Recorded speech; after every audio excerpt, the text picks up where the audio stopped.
Oh, hey there, ladies and germs. Welcome to the Ope-Eh Three-Way Pro Wrestling Podcast. My name is Brandon, as I always am. As I always am, also joined by Donnie and Pierce. Fellas, how we doing today? We're going. We're going. Happy Wednesday. Happy hump day. Let's go. Oh, Happy it's a beautiful Dynamite Day, day. boys. Oh, I don't know about a happy dynamite day, but Oh, it Well, I could mean, be. I figure we want to draw attention to our talking point today, since we've been doing a lot of dusting off of WWE and given a lot of the ups and downs of the organization. I figure maybe we might want to take a look at an alternative. I figure today's good a day, being Dynamite Day, to talk about AEW. that's Donnie, uh what are your thoughts on it? that's a good point, and I think we got a pretty good show lined up for ourselves this week. We're going to be talking all about AEW as much as we can without relating it to other wrestling companies and whatnot. But we'll be talking about AEW inside and out. We'll be talking about a little bit about their origins, which everybody knows, but we'll give our piece on it. We're going to talk about the stories and the matches that are going on right now in AEW, going into their big All In show at the end of the month in England. We're going to talk about Tony Khan a little bit. We're going to talk about the Elite a little bit. We're going to talk about whatever we feel like wanting to talk about when it comes to all elite wrestling. Does that excite you, Pierce? Of course. It's Okay. AEW, man. A dub. It- You could say it's an elite topic. I would not, I am but Yeah, I am yeah. all in You for and this your one, fellas. Canadian hating. oh boy, oh boy, it's going to be one of these already, eh? Okay, It's well, okay, Canadian Pierce. hater. with that being said, Donnie, let's. you're get. Sorry, sorry, I say sorry. we're all jumping all over each other. It's like, ah. Oh, you're getting your own. I don't know why you gotta be hating so much there, Donnie. But I mean, I guess in the spirit of things, you are getting your own promotion up there, kind of on a brief tangent, but congrats to Scott Demore reviving the Maple Leaf Pro Wrestling brand, Yeah, that's doing their first true. shows up there in Toronto by you, up in Yeah, October there, hey? Toronto is no. They're actually it's in the first show. I actually saw the post for that. It's going to be in Windsor, right near Detroit, right across Ooh. the little lake there from Detroit. So that's a bit of four. That's like a 4 hour drive for me. Don't think I'll make it to their first Uh, show, but I think they are going to be doing a lot in the Ontario area. So if they make their way to Toronto, I'll probably check out a show because they got some decent talent they had booked for the first show I saw. Obviously, mainstay of the Monday Night Wars, Jinder Mahal, and most recent recipient of Tony Khan. Daji. Maharaja. Yes. I can't use his old name anymore, but I will forever remember him as FKA. the guy FKA. who got Tony Khan most recently upset about comments related to his show. So, That's Tony Khan's MO, though. all right, but He seems to enough be a on that. perpetually Oh scared yeah, man. we're gonna get into that a lot for sure. But start us off, Pierce. Let's get into what happened on August the 14th. At some point in history. So, first, we're going to go back to 2005. Boys are talking a little New Japan Pro Wrestling. Oh, yeah. Masahiro Chono, one of the original Three Musketeers, one of the greatest Japanese stars ever, defeated Kazuyuki Fujita in the finals of the G1 Climax, winning his fifth G1 crown, which to this day is still a record. Probably will be forever, too, if we're being honest. When you consider the pull that Chono had and the status that he held, like, he was on par with Hogan. He was basically Japan's Hogan, in my mind. He was Japan's Hollywood Hogan, specifically. Sure was. NWO now that Kingpin in Japan there, I believe.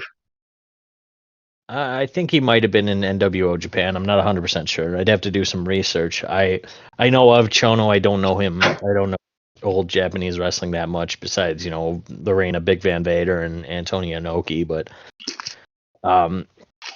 I mean, now that a certain Rainmaker is with a certain company that we'll get to in a little bit here, I don't think that record is being broken either. I would agree with that. Donnie, you got any thoughts on New Japan? I am not going to pretend to know anything about that era of New Japan. So no, I do Well, not. that's fine. That's fine. But we're gonna jump ahead to 2011. SummerSlam takes place from the Staples Center. Now it's called the Crypto.com Arena, which is pretty goddamn funny. Nice arena. We're gonna talk. Nice arena. I got to chime in on that arena. Yeah, stupid name. Nice arena though. I was there Mania weekend last year, and it's a good spot to catch I a show. assume you were watching some NXT there. Oh yeah, Maybe I got great SmackDown? seats for stand and deliver, and we did the Raw as well after Mania. Didn't do SmackDown that year. We're too busy at Gotcha. Universal Studios, but the venue is nice. The name is stupid. You fucking Mark going to Universal. Yeah, I mean it Nah, was I you understand. got a VIP experience going to Universal for like $400 a person, whereas if I wanted to go to Disneyland, there is no VIP, and if there even was, and I could find it, I have to imagine it would cost a small house in Wisconsin to do it. So You'd be yeah, looking at front row seats to Mania at best. yeah. So I gladly took my VIP experience to Universal and enjoyed it. We got to see the Super Mario Castle thing because that was brand new at the time. Hell yeah. The ride sucked, but Sick. the I could have aesthetics told you was that. sweet. Harry Potter area was pretty sweet. I could go on about that for half a show, but overall, the trip I think was very good to Universal, and I am not a mark, so screw you. Well, we'll do a second show about this. We'll have Marta chime in for the first time for that show. Absolutely. Yeah. Did we get a little tease at a Donnie led Harry Potter podcast by chance? As Was long that as a we little all bit of an agree that inkling in there? we're all Slytherins. Not going to be no I'm Hufflepuffs a or hey. Yeah, I was a Lord of the I'm a Rings Hufflepuff. guy. I'm a Hufflepuff. Don't you fucking It's okay. Marta's a don't I'm even a Hufflepuff too. dwarf. say that. Marta will I'm always a tell dwarf me deep in the she's mines of Moria. a dwarf in the mines of Moria. I mean, I was more of a Lord of the Rings guy growing up too, but I got to appreciate the houses of But to be honest, Hogwarts. with you guys. I never could get into Lord of the Rings. I just couldn't. It's just too slow, and I understand that's like hate speech, but it's just not for me. How dare you? Yeah, I know. You don't I'm a even. fucking asshole. I mean, I've given it You're a not in. chance on 3 times, and I just couldn't do it. Fellowship of the Ring is You're a not long in. walk. I'm going to give you that, but It's true. Yeah, you're not wrong. It's a romp, literally and figuratively. yeah, they literally just walk the entire first movie. But it's still a good movie. You And the should try and give it a Balrog. run back. Yeah, you got the Balrog, and you got some little like Dude, the one-liners here and Balrog there. But Yeah, in and I've tried. 2001, the Balrog was nuts. it's true, it It's was. just not. I That just was couldn't do it. I've tried, and I'm sure I'm gonna get flamed online from our tens of fans. They should. I hope they leave a comment on this podcast saying you're terrible for not appreciating Lord of the Rings. And maybe they should leave a comment on our new Facebook and Twitter profiles.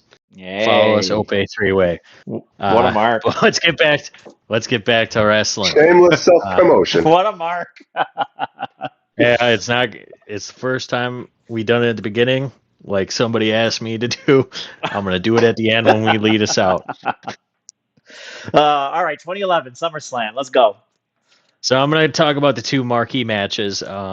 Randy Orton defeated Christian to regain the World Heavyweight Championship in a no holds barred match. The one more match feud that this stemmed from is one of the best feuds of the year, if not the feud of the year. SmackDown, despite clearly being just an afterthought to Vince, was cooking this summer. You had obviously one more match, the eventual heel turn of Christian and the Hall of Pain. Any thoughts on this, guys? I mean, Christian was. I think it's pretty much unanimous opinion that Christian was robbed in this era of SmackDown. I mean, great to see him finally achieve what so many people felt was overdue. very Vince-like thing to just toss the title back on Orton and never let Christian see it ever again. But then, that definitely, it's crazy because like when you see Christian go from WWE, where he was considered underrated and worthy of more than he received, to jump into TNA, arguably receiving what he'd been owed for a considerable length of time, going back to WWE, kind of being there with his best friend from childhood, finally getting some recognition on the biggest stage, the stage where he and him and Edge, I should say, both came up aspiring to get to. Pardon me. Oh, there it is. And then here comes Vince doing Vince things, and years go by, and here's Christian again in 2024 doing arguably the best work of his career, kind of culminating from the ebbs and flows of the wrestling business for him, the peaks and valleys in his career. So, I mean, and we'll talk about Christian being 1/3 of the AEW Trios champions later on, too. But it's great to see him taking people with potential, like guys like Nick Wayne, right? Like, who aptly dubbed the Prodigy, and really showing him, like, getting him the best start really one can get in the business, being underneath Christian Cage.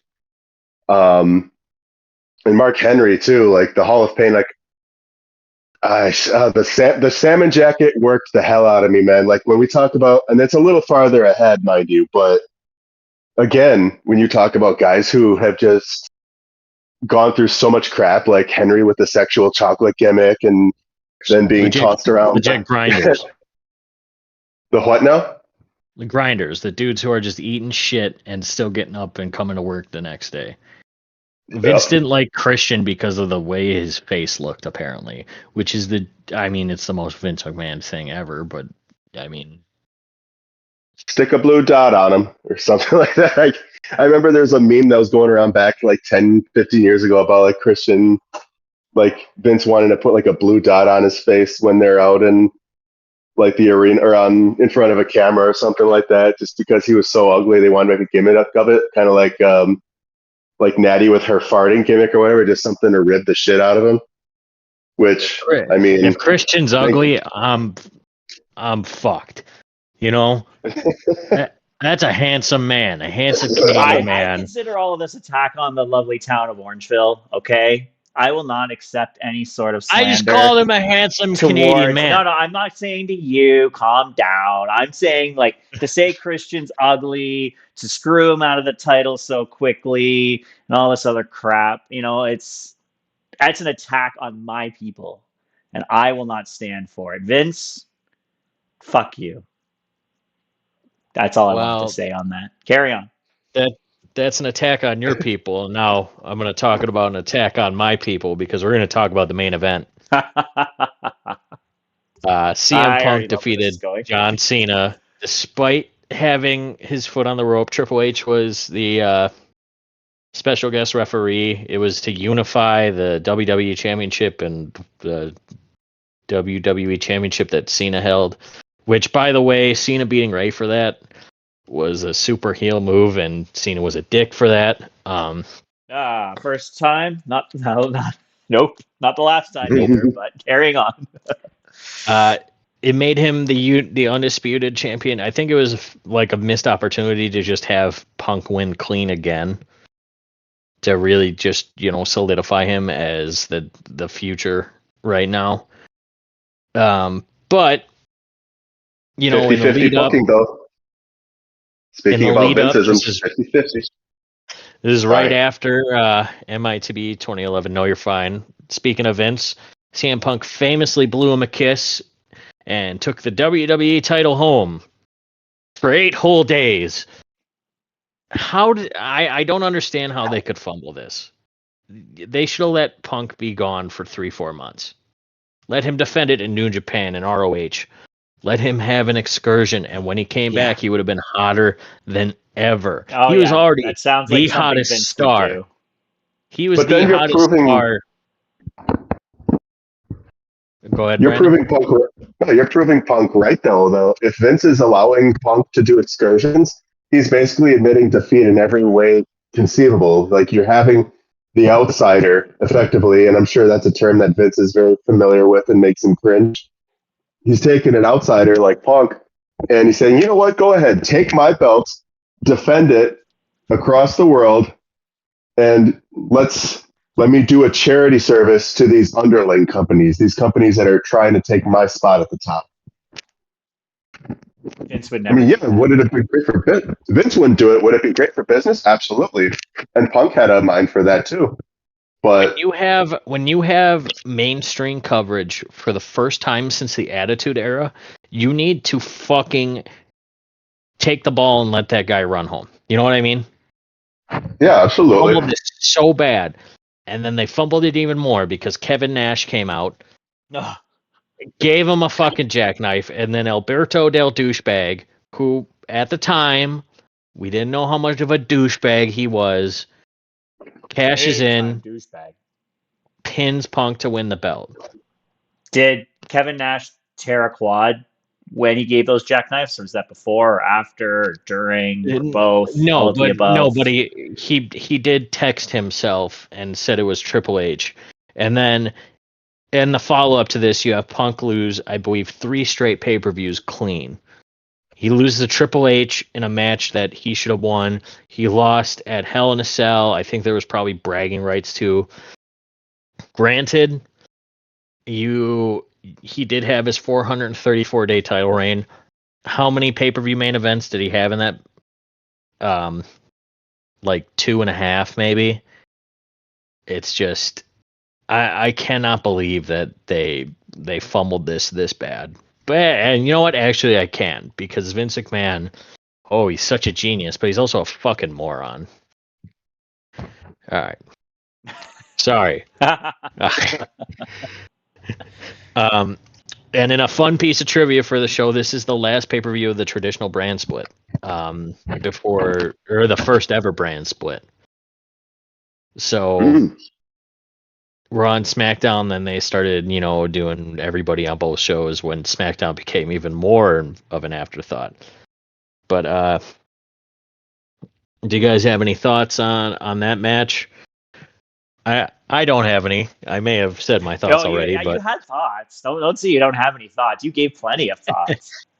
Yeah. yeah, Yeah, them sorry. thoughts were strong, bub.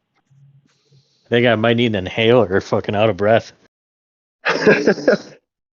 I mean, you hit the nail right on the head though, Pierce. Like, I mean, it was really a microcosm of everything that people had said about how Vince McMahon does business within pro wrestling. And Punk, you know, correctly stated himself as a catalyst for change in pro wrestling. And I mean, when people see it manifest, like what Vince has been doing all along in the rivalry between Punk and Cena, it really, I think it actually generated a lot more interest when you're talking about Punk defending an outside companies. I think the moves that Vince made during that time are what steer. I mean, it definitely like caused me to kind of look on more because I knew Punk was a product of Ring of Honor, and with Ring of Honor, like I was aware of its existence, like kind of how I was with ECW back when it was a thing prior to the invasion. Like I only really saw more of it when it came to WWF, in the Alliance storyline and whatnot. But with Ring of Honor, like they had what tapes, and then there was the HD Net era, and Punk had his own summer in Ring of Honor too. That's what set him on the map. He signed his WWE contract on the Ring of Honor championship that he won. And I mean, it's one of those things where like Punk being who he is in WWE and kind of representing who he had been all throughout kind of made me wonder like where does this guy come from? And so then here's Ring of Honor shows up on what was it like My Network TV or something like that, some local channel, and then I pop into that and that's kind of what got me started. And that's what led me to go to like Survival of the Fittest Night 1 when Jay Lethal was champion and all that, and really caused my fandom for Ring of Honor to start to flourish. So I mean, Punk did in spite of how he languished as WWE champion within that 434-day reign, I think he did a lot of good in generating interest in outside companies as well. Funny that you Donnie, you got mentioned. any thoughts on it? Nah, I mean, it's like I said, I wasn't watching back then really all that much. I do obviously know what happened, and I've seen, the clips and, some of the interviews and stuff associated to it. Did Cena need to, have the shoddy finish there? No. Did Alberto Del Rio need to cash in? Yeah, maybe. He was kind of boring to me in all the clips that I saw of him when he wasn't a douchebag. So I probably would have thought the same if I was watching. Doesn't seem all that charismatic. Ring work was fine. But I mean, he might slot into AEW pretty well if he wasn't a douchebag. But I mean, maybe, but since we're talking about CM Punk, he did leave WWE in 2014 after the Monster title reign. He was beat up. I think, at the end of the day, part of it is that he wasn't a sports entertainer as they were back then. He was a wrestler. And he didn't come back to pro wrestling until 2021, where, as you spoke about, there was a Summer Punk here, 2005. There was also one in 2021. And that's because he returned to wrestling for the first time in 7 years. That's what we're talking about today, boys. All Elite Wrestling, AEW. all right, All Elite Wrestling. So I want to kick this off just really quick for any of our listeners at home. Let's just talk about, before we get into the nitty gritty on the product and the management and all that fun, divisive stuff. Let's just talk about our own experiences with AEW, if we have any. Like, are we diehard, casual, not really a fan? Have you been to any shows, etc.? So, Brandon, you want to kick us off real quick? I mean, myself, I'd say like when it was starting out, I definitely wanted to delve into it because I was really kind of disenchanted by, like I've been a TNA guy from its inception damn near. And then, as time goes on and, you have the issues with Dixie Carter and with Jeff Jarrett again. And then here comes the Billy Corgan era. And there were just a lot of inconsistencies in TNA and a lot of things they were trying to change about what made the product special. So, and then Ring of Honor was like, I mean, good luck finding Ring of Honor on any TV station after a point. It was on Destination America. It was on fucking, Destination oh, America. yeah, Is that a channel? it was a channel. I think it's still a channel. Destination There's an, America. I think Discovery owns it if I'm not mistaken. But but then right, and then you have it on like the really deep channels where like it's just like I said to you boys in the chat, like I think there was a channel where it was literally all it was hunting, fishing, like the Meekum auto auction and Ring of Honor. And Ring of Honor would air at like 11 o'clock at night. I think that was honestly Destination America, because I think they also showed a week tape delay after the NJPW Wrestle Kingdoms. It might have even been syndicated. It might have shown on two channels, but like both of them together don't even amount to like one of your locals. You know what I mean? But I mean, I was kind of disenfranchised with both Impact and gradually as time went on, unfortunately, Ring of Honor. And, COVID kind of did a number on that, but that's another topic later on here, probably when I air my grievances about the now Tony Khan owned Ring of Honor. But I mean, when it comes to AEW, however, I mean, I first heard about it. I thought it was a really cool concept. I thought when you got guys like Chris Jericho in the mix, and you have Cody Rhodes following up on All In, which I mean, categorically was, and tying back to Ring of Honor again, like Cody and the Bucks were contracted under Ring of Honor. Most of the talents they featured, or at least a good some of them, were Ring of Honor talent. So was it a Ring of Honor pay-per-view with some features here and there? Possibly. But it was the inspiration for what AEW would then become. And then I remember going to this small little concert at the Rave, which is, I don't know if you got like any, like, I'm sure you got little like dingy places like that up in Canada there too, Donnie. But I went to see this band called Between the Buried and Me.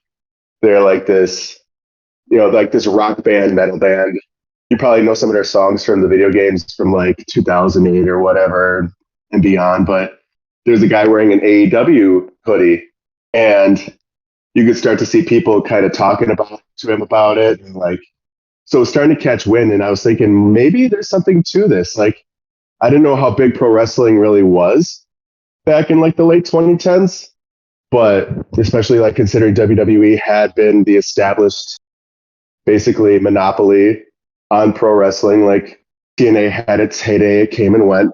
Ring of Honor was number 2 promotion there for a little while. And then, it kind of fell off. And then all of a sudden now we have this new competitor in the ring.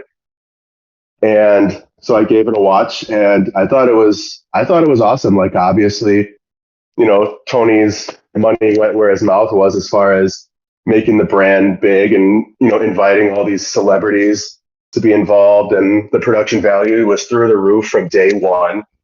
The shows from Daly's Place were great.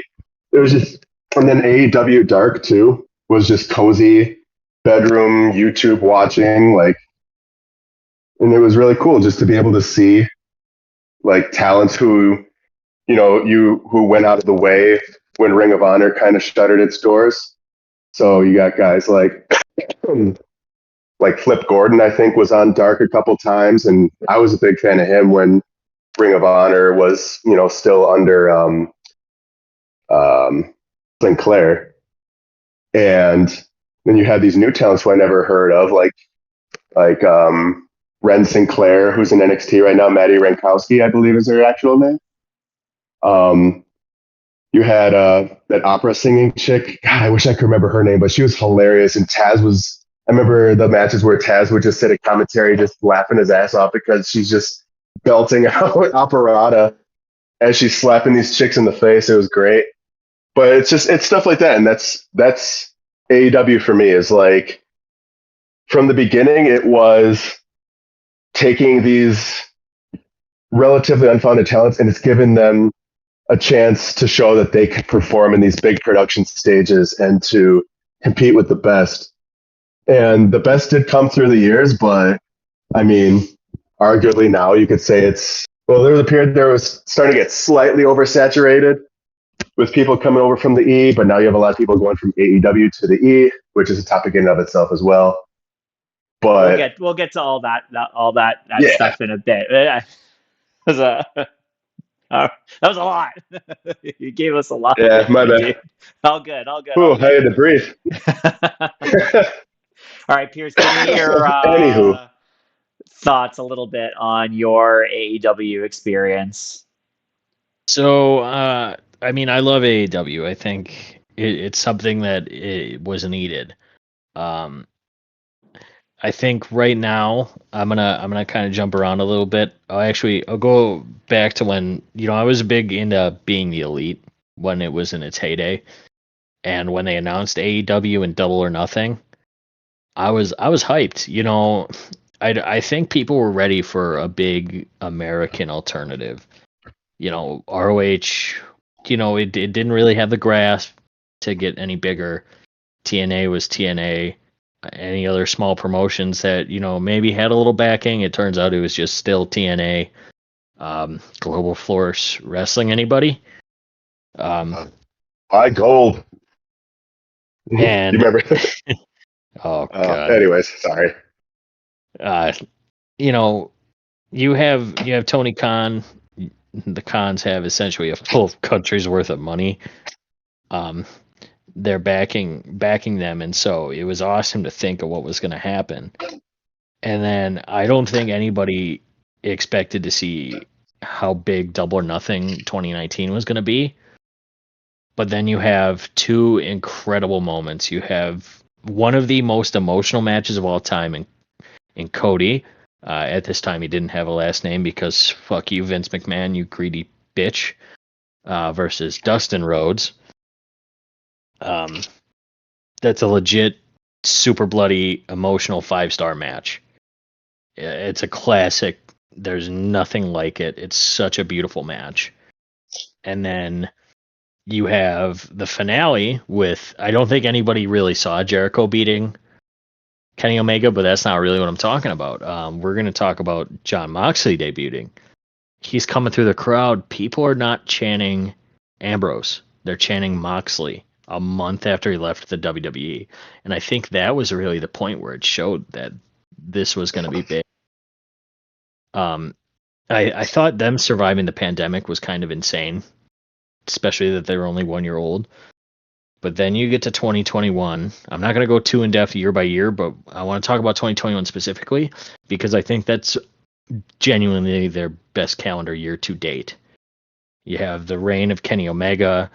You have incredible pay-per-view shows, which is something that AEW is known for. They can have shitty TV, which I kind of do right now, but all of their pay-per-views seem to hit top to bottom almost every time, minus a few stinkers in there, but most of them are usually, a B to an A.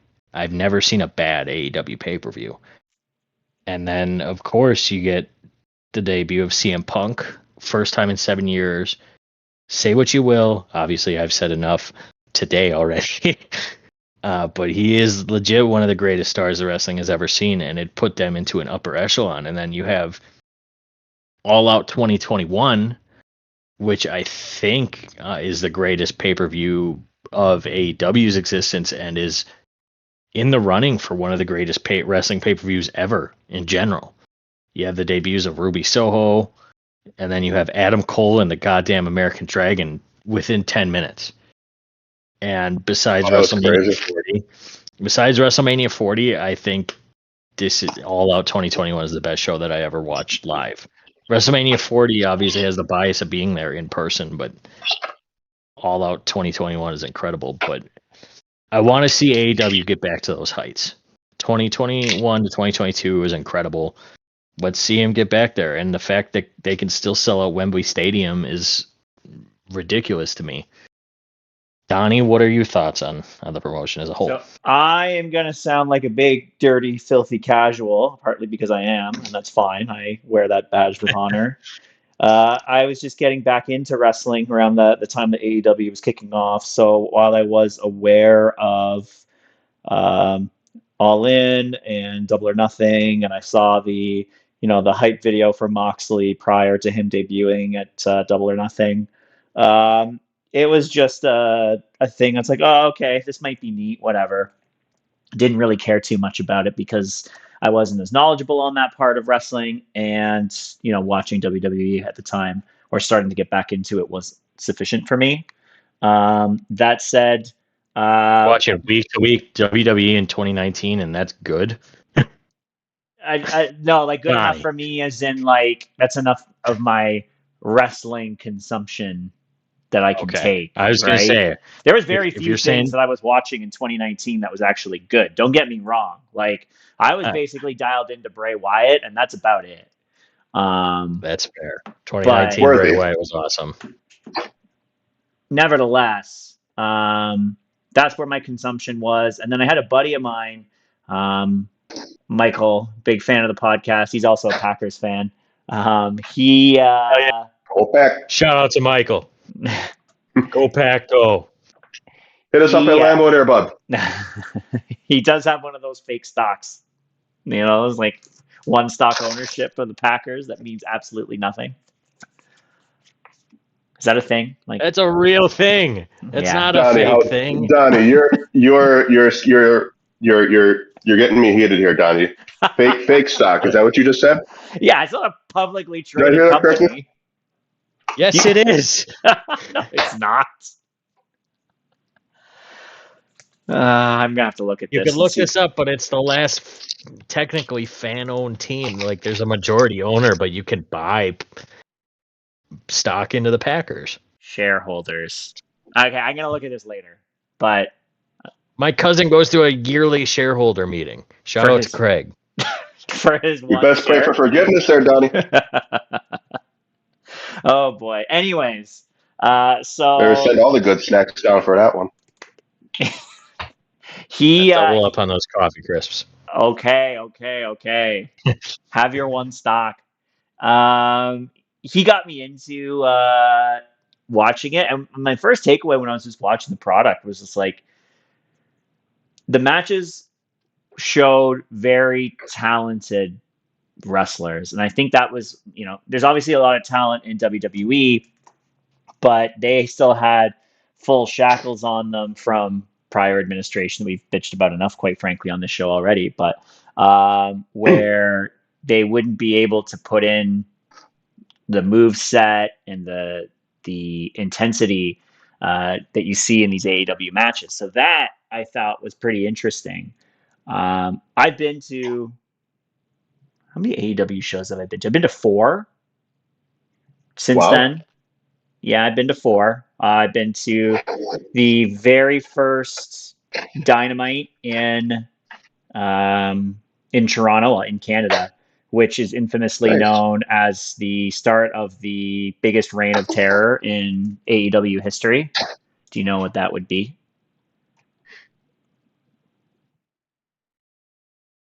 In AEW's history. Yeah, the biggest reign of terror was kicked off in Toronto.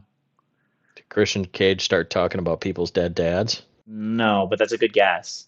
He may Was have. that the Young Bucks? The Young Bucks in their first tag title reign?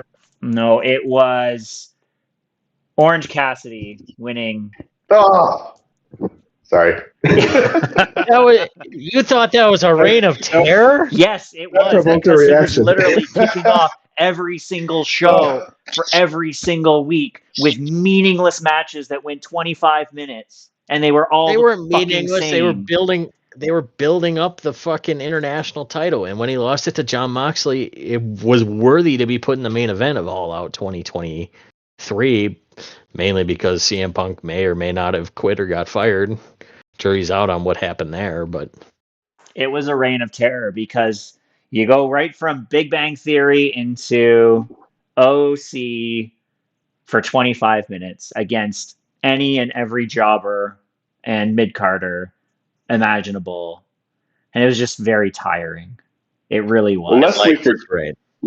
Lest we forget too, Tony Khan is a massive OC mark.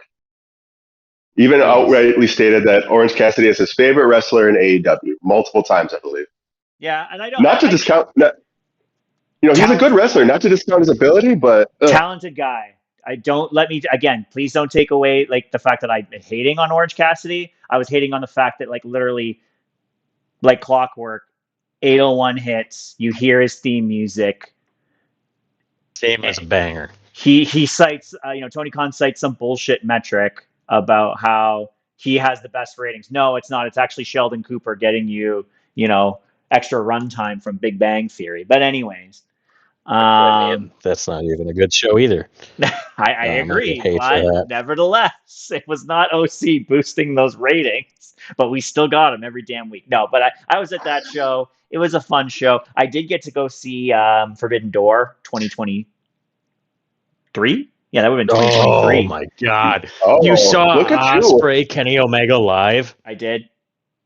You saw Danielson get the final countdown? Bastard. Yeah, I did see Danielson get the final countdown. That was a very disappointing match. I would have marked like hell. It was very hyped, the atmosphere. That match was a letdown. Sorry, had to say it. Letdown of a match. The injury obviously didn't help it, but... well, I mean, it's Danielson Okada. That match would have been very, very difficult for that match to live up to people's expectations. That match had been dreamt of for a decade at least. Ospreay Omega bang, though. That was a banger of a match. Probably the best match I've ever seen live. Like, I can't think of a match from actual, like, in-ring talent perspective that I've ever seen that was better than that match. Yeah. In AEW, Ospreay is Omega's clear successor as far as everything that Omega is to pro wrestling and to AEW in particular. Ospreay, in my opinion, is Omega's successor. And with Omega getting on, and he's going to have to slow down because of his health and stuff. But Omega, here's Ospreay just, entering his 30s, and he's having these mic wars now with MJF, and it's like iron sharpens iron, Ospreay, one of the best in-ring performers in wrestling. You can hate on, Meltzer's fetish for him. You can hate on the infinite number of stars he'll probably continue to stack through his career. But like you said, like when the match with Kenny Omega was a clear sell to anybody who wanted to offer him a contract then and there, And I know WWE even had been scouting him for a long time. because really his talent is just undeniable, and you just gotta tweak the little things here and there, like put him in front of a camera more, which they did in All Elite Wrestling. And I feel like with MJF being like I said that like MJF Osprey is going to be kind of like AEW's Austin Rock, like I feel like it's just two guys that are, young guys that are clearly at the top of their game that are going to continue to build each other through their rivalries and through one-upping each other. But you have one guy who's an in-ring wizard, and you have one guy who's just like fire on the mic every time. And an in-ring wizard. MJF is one of the best wrestlers in the world, and it's not like it's MJF, Osprey, and Gunther, and that top three you could slot any of three at number one, and I think anybody would be okay with it. Oh, you put MJF in ring that high? I mean, 2023, his whole year speaks for itself. He's had some good matches. I don't know if I would say top three, but I put him in top three. His match, if we're putting it as a whole, his match with Darby Allin was quite good. His match with Punk was obviously very good. Those are the two that come to mind for me. I'm sure I'm missing. Yeah, Bryan Danielson. All right, yeah. That one was also good. 4 Pillars 4-way. You got the 4 Pillars 4-way. Yeah, that one wasn't that great, but it was. I really liked it. That was such a fun match. It was fun. You got Adam Cole. Both matches with Adam Cole. He had one really good match with Samoa Joe. I think you could put him in the upper echelon of wrestlers. And his match with Kyle Fletcher last week. Right? Yeah, upper echelon of wrestlers, sure. Yeah, I can definitely give you that. Like, I'm going to be a big hater on a lot of stuff that we're going to talk about on this show because I have some very strong opinions about some stuff. A lot of it is centralized around Tony Khan. But again, the highlight, I think, for me continually when I do tune into AEW is the actual in-ring talent. Not necessarily on the mic, but the actual move sets and creativity when it's not too creative, I think is quite strong. And that's their high point, I would say, with the content that they put out on TV and on pay-per-views on a weekly and monthly basis.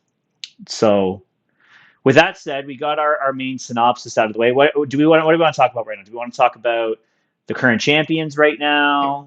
Do we want to talk about Tony right now? Do we want to talk about just some of the yays and nays associated with the product right now? Who wants to kick us off? I mean, I feel like it's good to talk about the high points of AEW, right? Like we talk about like what made us fans of the product, what kind of drew us to it to begin with. And I think looking at where it is now, like the company's coming up on, specifically Dynamite, its flagship, is coming up on its 5th year of runnings coming up in October here. 250 episodes, right? Just not too long ago, they had 250. Yep. That's where they had MJF Osprey for the first time for the international / American / All Atlantic Championship. Yep. Given those TNA Legends belt vibes. Yeah. The 30 different title names of it is in what? How many years has the title even been around? Oh gosh, it's coming on a little over 22. It's literally just over 2 years, and it's had 3 different names. Yeah, it's a little bit 22. At least right now, the name change is for the gimmick of MJF being the American hero, which I've really enjoyed. I mean, I love it. Hail MJF. He's such an asshole right now. It's great. I've just watched his interviews with Cultaholic and the Wrestle Talk guys, and the Cultaholic one, he said that the Civil War never happened and that America is and it's just so funny. The Civil War is a hoax. I mean, hey, we can claim it, right? It's a free country. But his Twitter game is incendiary too. I know he's commenting on the UK specifically and situations going on over there. Well, I don't know if you guys follow like stuff that happens in the UK, but in like smaller towns, there've been some stuff going on where, kind of to spare details, but like you have a lot of like working class British people who are getting upset because they feel like, there's been kind of an unfair treatment of like them based on certain profile or whatever. And then here's MJF out on his Twitter, calling them like skin-headed neo-Nazis and stuff like that. And I mean, right, people have their opinions one way or another, but here's MJF drawing a clear line in the sand. And I'm not here to talk politics on the podcast, boys, so I'm going to spare us all that. But it's one example of how MJF, especially in this stage in his career, like he knows he's a made man. He signed mega millions with Tony, and Tony knows MJF's value. Like when you can get out on the air and dare him to fire you and call him a fucking mark, effectively to his face, directly into the live camera, and he's still willing to bring you back show after show, sign you to a contract that he outdid the E in what WWE was offering MJF, which I'm sure they offered him a shit ton too to bring him aboard. And then here's Tony coming in clutch and securing his franchise, and he's kind of like, I mean, and it's hard to say, like, who would you compare MJF to as far as like your big name? Because I mean, you have like people comparing Flair to Hogan, right? Like Flair was to WCW what Hogan was to WWF. But like, who could you compare MJF to in AEW when you talk about like some of the big names in WWE history? Or I guess in pro wrestling history. I guess I take that back. Like in pro wrestling history, relative to any like major promotion. I mean, I know he's gotten a lot of comparison to Flair also. The easy one for me is Sting. Obviously, MJF different character-wise, but you just said he was the franchise. What was Sting's nickname? I don't think his character was like that at all. I mean, I'm not saying character-wise, but if we're saying franchise player to franchise player, who was the franchise player in WCW? It was Sting. He's called the franchise of WCW to this day, and for a good reason. I would put AEW's franchise player as MJF easily. He's the biggest homegrown star that they have, and the fact that he knew he could get that big and showed out to the point that he has, he deserves the money he's making.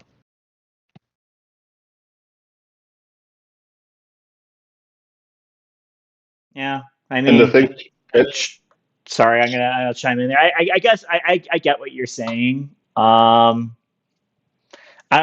guess because I know you're trying to differentiate the character here, but I think because the presentation of it is so different, it's just hard for me to attribute those guys as being like on par guys, because having Sting be such a mainstay in WCW history, he still was never, or not never, but there's very limited times in that entire tenure where he was ever booked as the guy.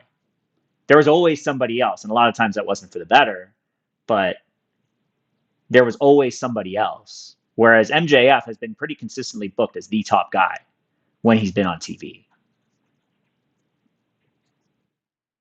And even to the point too, like where you have a big match coming up at All In Wembley too, with Danielson and Swerve Strickland, the current AEW World Champion, who's been doing phenomenal, who's been living up to every bit of potential that people have seen in him for years.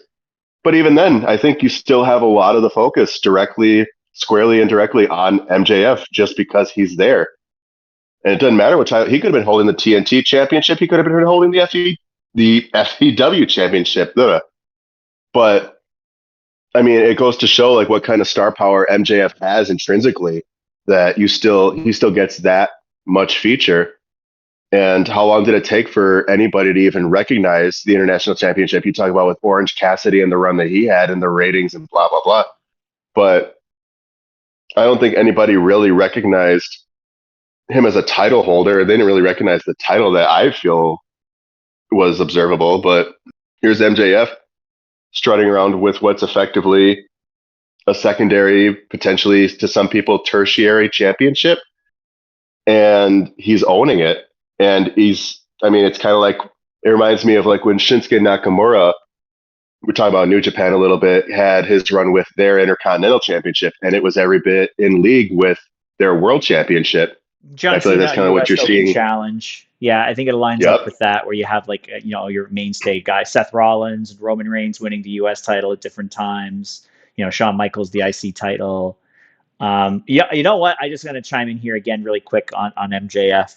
I think that the part of the reason that he gets so much extra attention is there's two things. One, like obviously his charisma is through the roof, and kudos to him for being able to create such a character that does what he does and pushes the envelope almost on a weekly basis for our entertainment. But it is just kind of that. It's AEW as a whole is so largely populated with matches and work rate, and there's a lot there that doesn't allow stories to build on a consistent basis. And I think MJF is one of the few characters that is always pushing story alongside the work rate, whereas others have had moments where they push that storytelling element. He's consistently has story to him, to his character. He's always in feuds with people for story based reasons. It's the sports entertainment piece. You're going to shoot me for this, but it's a sports entertainment piece associated with MJF that I think helps, because it's such a deviation from what the product tends to be as a whole. I agree, and I feel like I agree. it's a necessary component. Yeah, no, I feel like he's a necessary component. Well, like he strikes me as like an inverse Daniel Bryan, right? Like Daniel Bryan, when he was in WWE in his earlier, at least in the earlier part of his career, there was kind of an odd duck out too, because his strength was his in-ring work, and he had some character here and there when he was in the Indies and stuff, but it was nothing you'd ever like know him for. But then spending time in WWE and kind of operating within that framework caused him to elevate that aspect of his game. Whereas I feel like with MJF too, I mean, I'd have to go back and watch some of his earlier work, like his stuff when he was in the Dynasty with Hammerstone and Holiday and MLW, to see how good he was then. But I mean, for someone who comes off as very much a character driven guy and had been since his debut in AEW, where he he gave shit to Bret Hart after the fan attacked him that one time, which was fantastic. And that's when I knew MJF was going to be big for the company too. When he made Bret smile like that, I was like, "Oh, this dude's got something going on." But, but yeah, no, it's MJF's character is his strength, kind of like Daniel Bryan's in ring work was his strength in WWE. But now in this environment in AEW, like, right, he does have to keep up in order to be on top of the card, in order to stay on top of the card, because that's what people come to AEW to see. That's why they view it as the alternative, is because though there are, obvious sports entertainment elements in AEW, I think their primary push, and Tony Khan has gone out of the way to say it too, I think, is the in-ring work, the athleticism.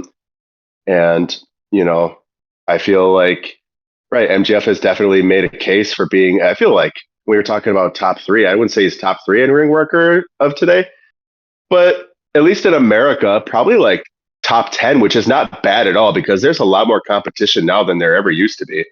Agree. I want to give my take on this, if you don't mind me. Yeah, go ahead. Well, when I say best wrestler in the world, I like to encompass all of wrestling. That takes the sports entertainment side, that takes the professional wrestling side, and kind of puts them together. That's why I put him in that top three with Gunther and Ospreay. Obviously, Gunther and Ospreay are better on the in-ring side, but nobody's going to touch MJF on the sports entertainment side. Please put some respect on my tribal chief. Yeah, he's in the top 5. Think he's, but we're not talking about higher. The tribal chief. I think he's higher than that. Well, no, I mean, I'm just saying. We're going to top 3. He's not my top 3. I love Roman Reigns, but he's not my top 3. Sorry, I'm just stretching my arm with my index finger pointed in the air as we're listening to you. You fucking E-drone. And that's fair, right? It's totally fair that one of us can have perspective when they talk about best wrestlers, the in-ring work, and another can talk about the whole body of work, and that's fine. It's good to put those clarifications out so we know what we're talking about. And yeah, as a top tier talent, yeah, he could very well be top 3 in the whole package. as far as character, I just want to. This is going to guess transition into some of the other champions that we're going to talk about really quick. The only other character that I can think of on AEW that has remotely close to the character work that MJF has right now is the AEW Women's World Champion. That's Timeless Toni Storm. She's probably the only one that can come close to MJF with character work currently in that company right now. Oh, I'm surprised at you. I'm surprised you didn't go back to Christian Cage with that one. Christian Cage, I would say Swerve Strickland's character is pretty well presented. Hangman Adam Page is really good in the nuances of character work. If we want to go back, of course, they had CM Punk, who, I mean, that's character work 101. Well, CM Punk is not there, so we can't talk about it. It's not there anymore.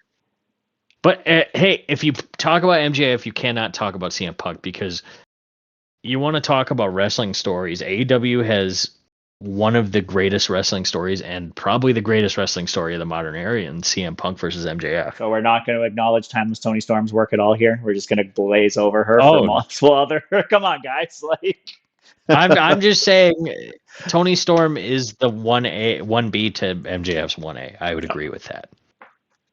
Okay. And I mean, she has the best story going into All In. In a different world, I would say they should probably fucking main event with her versus Mariah May. Yep. I don't think it will. I don't think it puts asses in the seats the way some of the other matches would, unfortunately. But I agree that as far as the build goes, it's been that. And I don't think it's necessarily been that close. I mean, the only other really story-driven match on the show would be MJF versus Will Ospreay, but that's only been, 2 months versus... Well, I mean, we're inevitably going to be getting Hook versus Chris Jericho for the FTW Championship, so... Don't care. Don't care. I don't want it. Chris Jericho right now could take a long walk off a short pier. He needs to go away. Character work to make you think that. No, it's not character work. when you have to put yourself over that much, he's like, oh, Ricky Starks is over, I'm going to work with him. Oh, Hook's over, I'm going to work with him. It's very much him trying to push his character. Jericho is one of the greatest of all time. Society was too, though. His character is working me, that's for damn sure. But the Jericho character jumped the shark in 2020 when he worked with Orange Cassidy. He ruined Orange Cassidy. That's why we got a reign of terror out of Orange Cassidy. You can say that. I still like Orange Cassidy, but not as much as I did before he fucking feuded with Jericho. The Jericho vortex is very real. And Jericho, if you're getting fucking please retire chance, maybe you should Thanks, guys. Go tour with fucking Fozzy for a couple months and come back, and you'll be sorely missed. Go you know what I mean? Cruise. Yeah, go on a Jericho cruise for 3 months and go away, Chris. Go tag with the Big Show again.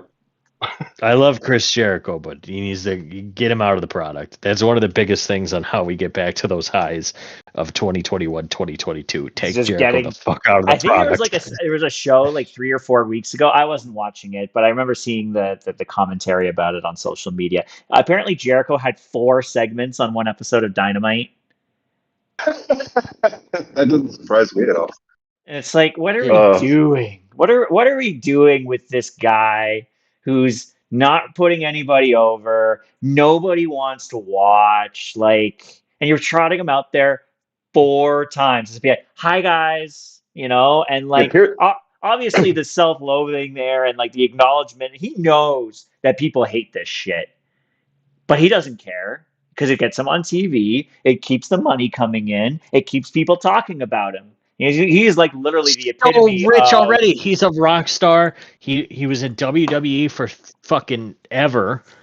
He's making way more money probably with AEW. He had all that New Japan stuff that made the biggest thing about Chris Jericho is his character reinvention, right? The dude's character reinvention has been incredible, and keeping himself relevant is one of his biggest strengths. But now it's to the point where he's not relevant anymore, so he's got to put his face on everything.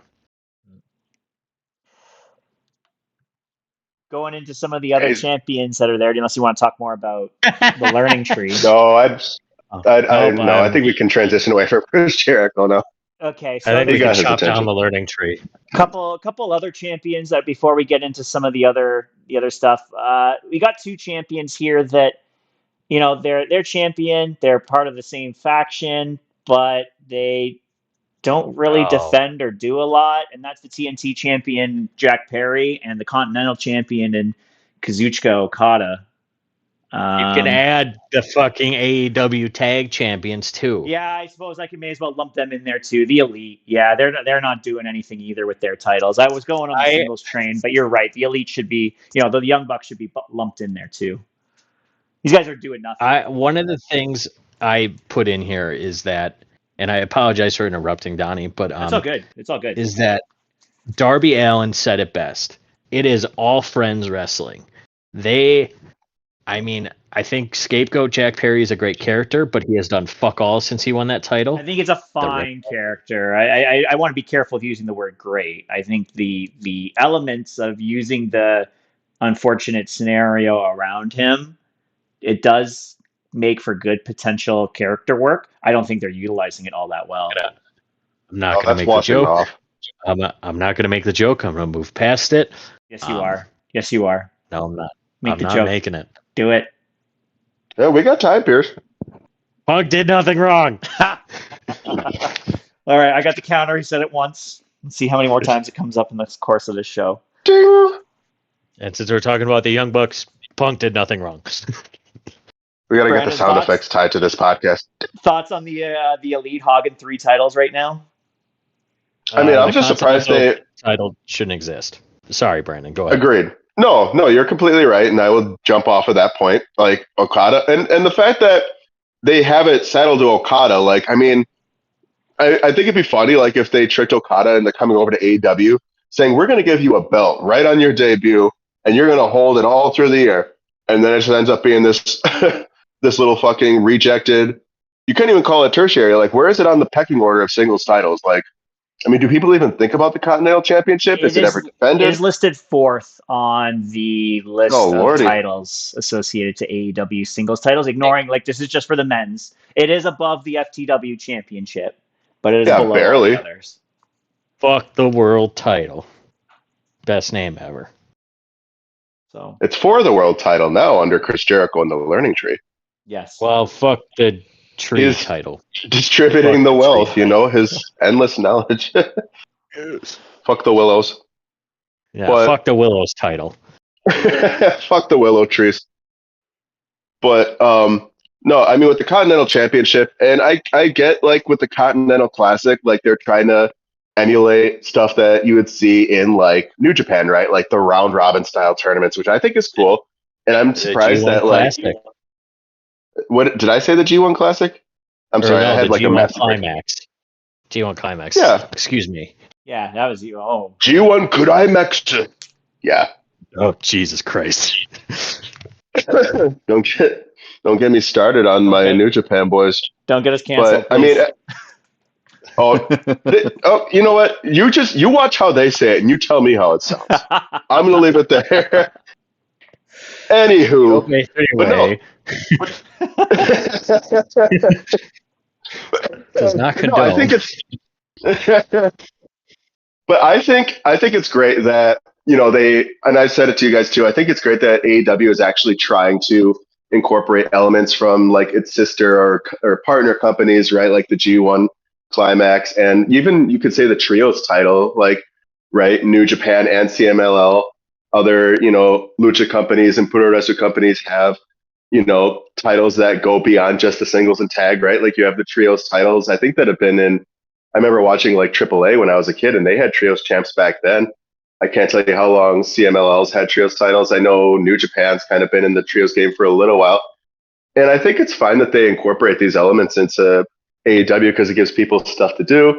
I think in the case of Kazuchika Okada, I mean, given how many times he's won the G1 Climax, and he's, the only wrestler active in America that can say he's won the Climax as many times. And I feel like he's, at least in spirit, a good representative for the Continental Championship. But I mean, when you put it when you put it in practice, I feel like it's not hitting. And maybe it just takes time for that to kind of catch on. But I mean, you would think there'd be more like build to like the next kind of classic, or maybe not. Like, don't represent it with a championship. Give it kind of like a King of the Ring flair, or like an actual G1 flair, where like you Do what guarantee the title matches. G1 does. Do what the Right. G1 does, and then just put them at a title match at Revolution.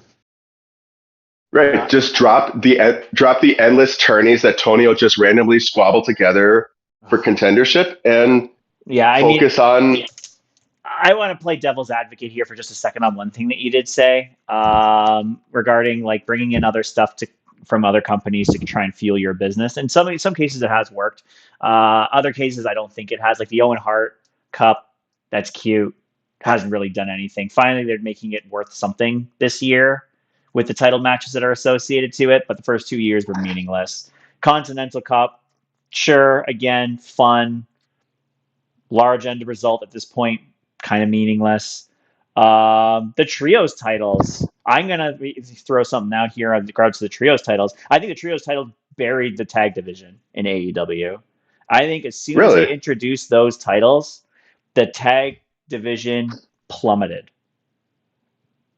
And neither of them are putting out that kind of work that makes them titles that you should give a shit about.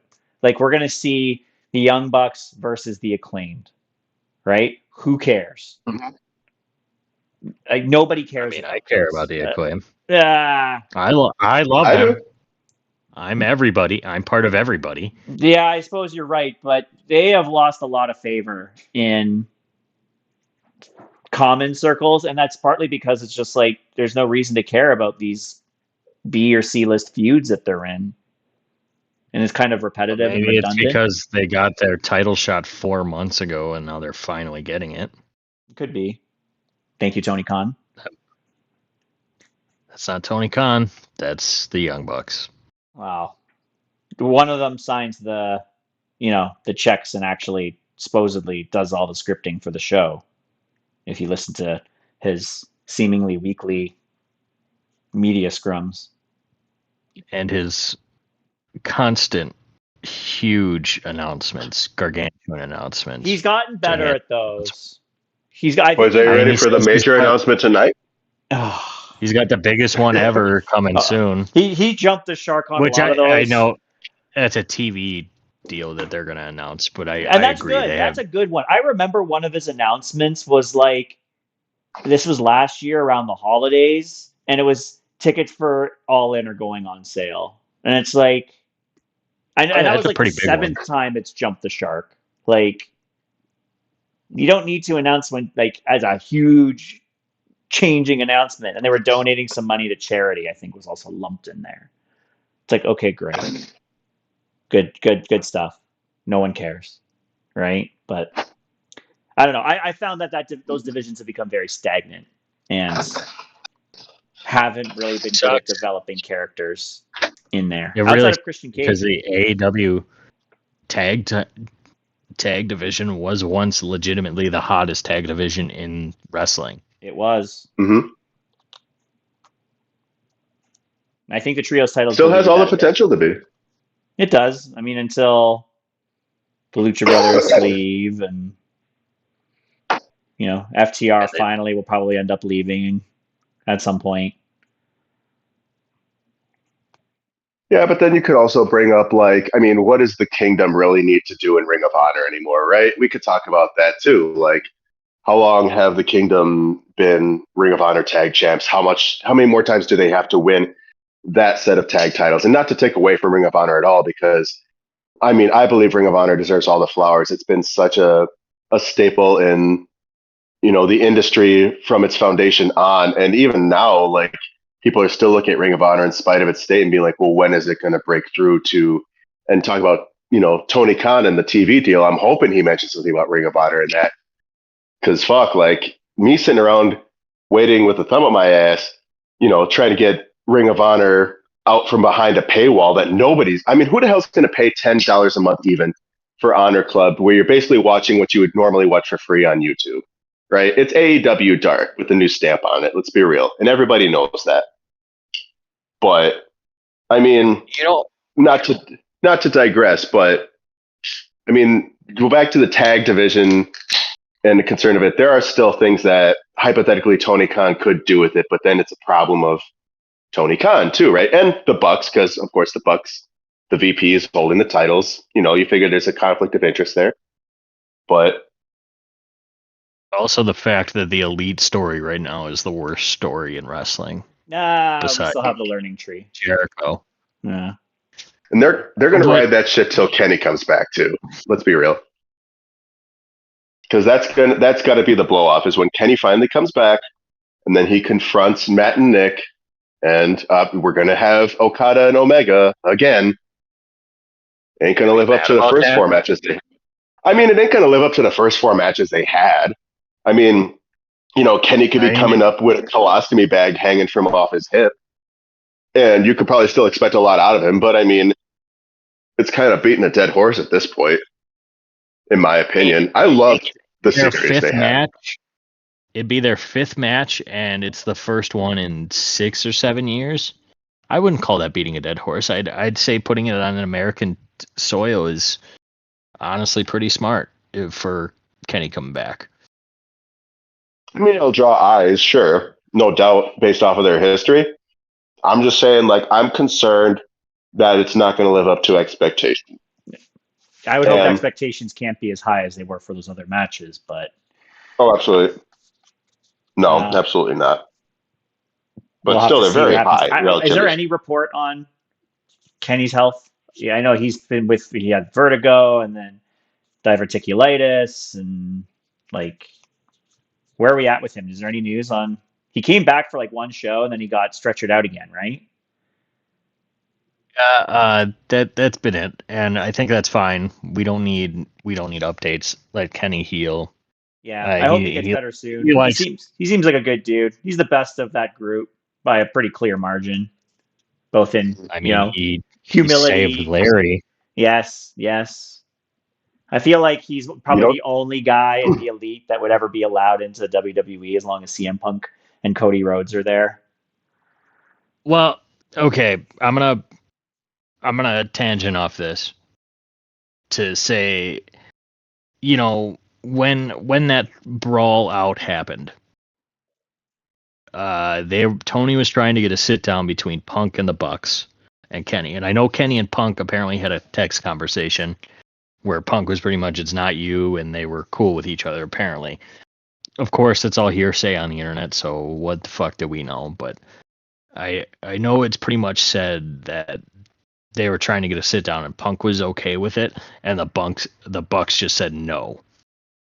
If you can't sit down and hash this out, and figure it out, you're adults. You need to sit down. You need to have a talk. And I know, a big thing that is Tony's issue is that he's not really a boss. He's more of a friend. That's a big part of AEW's issues too. But if they could not figure this out and then have the Elite versus FTR, that would have main evented Wembley. That would have made them even more money than they already did from the first All In. And then the continued feud from that would have been huge. Yep. If they can all sit down and hash this out as adults, you got $1 million on just sitting there, Yep. The Young Bucks, true to the spirit of authority figures in pro wrestling, I feel like the Bucks are another example of those whose in-ring characters are microcosm of their actual real-life persona. People talk about how Vince was Mr. McMahon, rather, the character was a lighter version of Vince, right? I feel like the Young Bucks with all the flexing and the posing and the immature antics and stuff, I feel like that's them, but dialed down to maybe 7, and then you incorporate another couple of facets here and there too that, with the politicking and with, them having to be buddy with all the other top guys and keeping themselves above water and everything like that. I feel like the Bucks are another example, but people don't readily admit it as much. Do you remember what happened when the Bucks finally got to Collision because Punk got fired? They did the victory. Do you remember lap. what they did? The victory lap? Yeah. That's pathetic. the silliest shit. In Chicago, no less. Hmm. Yeah, I mean, Which I classless. mean, if you're Not gonna get surprising. heat, I suppose. Yeah, if you're gonna try and get heat, like whatever. But again, They like you did it. talk about They did in-ring it personas, after the show. They didn't do it in the middle of the show. They did it after the show ended. Were they or heels at there's that still point? like fans in attendance in too. Yeah, when they were leaving, It they wasn't were. like people. It was during Oh, Tony Khan's little stage hype thing that he does post shows, right? Wasn't that when it happened? Yeah. Like, yeah, Yeah, yeah. I mean, it's they're stupid. classless. It's not surprising. Um, they'll never be allowed in WWE as long as those guys, the current tops, top people in WWE are there. I can't imagine. I mean, Cody probably is a little less so on them, but less disdainful towards them. But I still can't I I imagine. mean, I mean, a big thing I think that Cody and Punk's outspoken. He's gonna say it, but they said that they wanted an alternative and they wanted to compete. And clearly, it is an alternative, but they are not going to compete.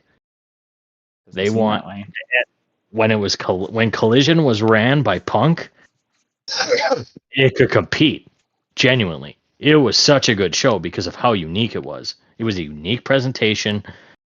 It felt different. The matches felt like they meant something. And now it's just dynamite too. You know, There is. which Sorry, go ahead. You go ahead.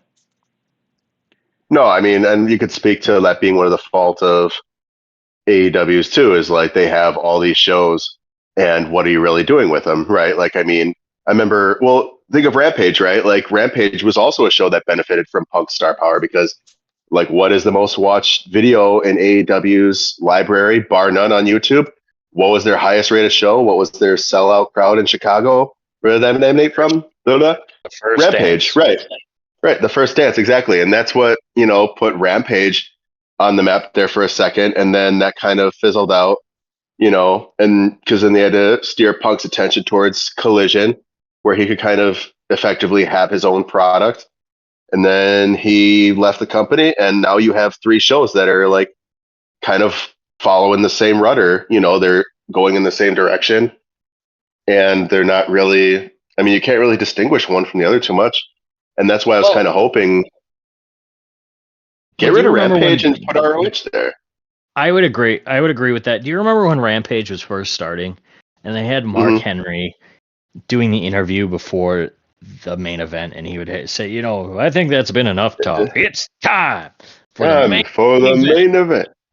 Why did Yep. they stop that? It gave Rampage a nice little niche. Just And corny, Yeah, and and they rushed too much into an episode for them to justify the time for it. It's only an I but hour if mean, if show. they Rampage if is they, 1 hour of wrestling, having that little niche gives you maybe the main event would have been fucking. They're not gonna have their biggest stars on it, but the one AEW show that I went to, it was I believe Jack Perry before the Four Pillars 4-Way versus Sean Spears in Sean Spears' return match, and they had a good back and forth, and then it's time for the main event. And they went out there and had a 15-minute really decent match. I'm very much in the I'm a wrestling fan. I'm not a tribalist. I think tribalism in wrestling is really stupid. I think we can all agree on that. I Uh, think it depends on. I Here think we it go, depends. E-Drone. I think it depends. No, no, no, because I got plenty of dumb shit to say about WWE too at times. But like, I think it depends. I think you can say when something sucks, something sucks. And I think if Yeah, something and sucks a that's lot from the same source, I think you can say that something sucks a lot from the same source. Do I want to see that company fail? No. But you better believe and if I see like 80% of stuff is shit, I'm going to say the product is shit, even if there's a couple good things here and there. and I would I agree think with that. I apologize, Brandon. I would agree with that, but all I'm saying is that this tribalism in wrestling is really fucking making the internet wrestling community worse than it already was. And I would agree with Brandon. Make Rampage fucking ROH, make Collision unique. Let's just have good wrestling. That's all I want. Go ahead, Well, Brandon. and to the point of tribalism too, like you were saying, like I think to be more specific about it, like, and this stems from like the days of like WWF versus WCW, and probably even before too, right? Where you have guys who, and it doesn't matter if the product is even good. Like there was a lot. I'm with you on this, Pierce. I enjoy pro wrestling. I watch. I try to catch MLW because it's free on YouTube, and anybody who's a wrestling fan really ought to dip their toes into it once in a while because you got a lot of good guys who came from and are coming from that company as well. That's my little plug for MLW. Go watch it.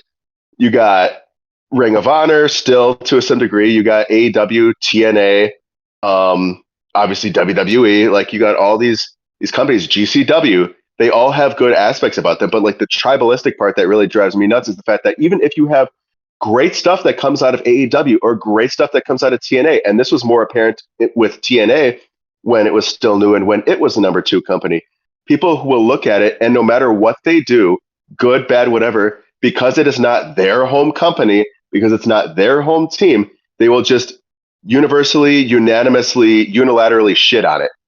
Like, oh, the X division, oh, the cruiserweights can cruiserweight, brother, get that shit off my TV, but you got, right, a 5-star match and how long from American Wrestling with the triple threat at Unbreakable, I think it was, back in '05 with Joe, Daniels, and Styles.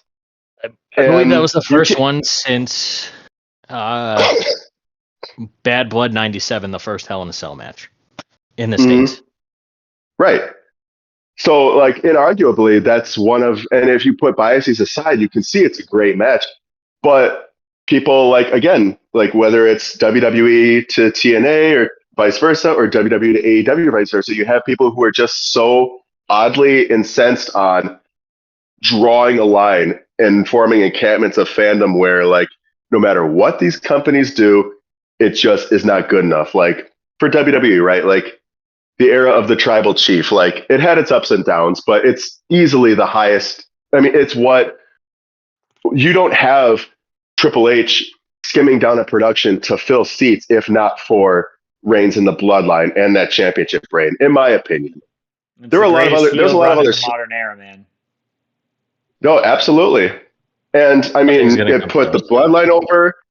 Like it put a tag team in a main event of WrestleMania for the first time since what, the fucking first one, if I'm not mistaken. Yep. That is correct. And so I mean, and right, but people who like will jump in and be like the AEW tist or whatever the fuck they say on 4chan nowadays, like, oh, well, the Bloodline, it's all nepotism, blah blah blah. Which to some degree you could argue, sure, doesn't detract from the fact that like this is clearly the moneymaker in the industry. People want to see this. It draws in casuals. It brought people back to wrestling, like to WWE, I should say specifically, because even up until COVID, you had a lot of people who had shied away from the product since guys like Austin and Rock left. But then here, Well, to be fair, 2018, 2019, 2017, even 2016, week to week TV and WWE was pretty fucking terrible. It was. yeah, no lie there. That was actually a time I admittedly kind of my fandom waned because there just wasn't a lot of special shit happening. I mean, right, you get your glimmers here and there, right? Like, but by and large, Don't even say it. I know what you're thinking. Braun Strowman was actually one of the high points for me, and Elias. Oh no, Braun Strowman was great. I thought Donnie was gonna bring in your boy Austin Theory. No, I wasn't saying anything about him. It wasn't a relevant point for me to bring up. We do not need our weekly Austin Theory segment on every show. Only most of the shows. But no, I was not. Corner. I was not going to say anything about. I'll be ready with the bubbly when he wins the big one, boys. There is one champion though I still do want to talk about that we haven't talked about yet, just to kind of finish off this section. We've talked about every champion except for one, and if you don't mind me kind of steering it this way for just a couple seconds here. This was probably one of the biggest, if not the biggest signing of 2023, I guess would be when this person signed, or was it 2020? It may have been 2024 actually, now that I think about it, but 24. Yeah, I'm at 24. Can you do the intro real quick? Yeah, go ahead. No, I want you to do it. Oh no, I'm not doing it. You do it. CEO. Give me a CEO. fucking break. There's no way you're the one person in my entire city will be saying CEO because nobody says that. It's Mercedes a good thing we don't Monet. got video yet, boys, because I'm doing a dance right now. Sorry, continue. Mercedes Monet, very polarizing character right now in AEW. Very polarizing character when she was in WWE. Um, this gimmick has not been hitting for her. She got gifted a championship almost as soon as she got there, and there's a lot of people saying that this shit sucks. Her heel work. I like the CEO. Are you? I I I can't tell if you're being serious when you talk like that. I am serious. I enjoy Mercedes Monet. I think her versus Britt is gonna be awesome. One like her character work can be kind of shoddy. Yeah, she's not the greatest promo. Give her somebody on the mic, but like, or have somebody write her promos for her like they did in WWE. But she's one of the biggest reasons that women's wrestling is the way it is today. And she's still like only 33 or 34. She has a long career ahead of her, and I just let her show up and show out, and she'll be fine. Can I just say that I'm so fucking glad that they paired Camille with her? On kind of a slight tangent, though, because, I mean, we talk about other wrestling companies, and it's easy to forget the NWA in its current status, right? Like, it had a fun YouTube show there for a bit in Power. But one of the features, and people forget about this too, like how people don't really talk about Aldis being 1,000+ day NWA World's Champion, but Camille Let's not too forget about being let's not forget about the greatest NWA champion in Tyrus. Yeah, Tyrus. Let's go. Mr. Fox News boy Or featured. how about 5-time NWA champion, the Scrap Daddy, Adam Pierce?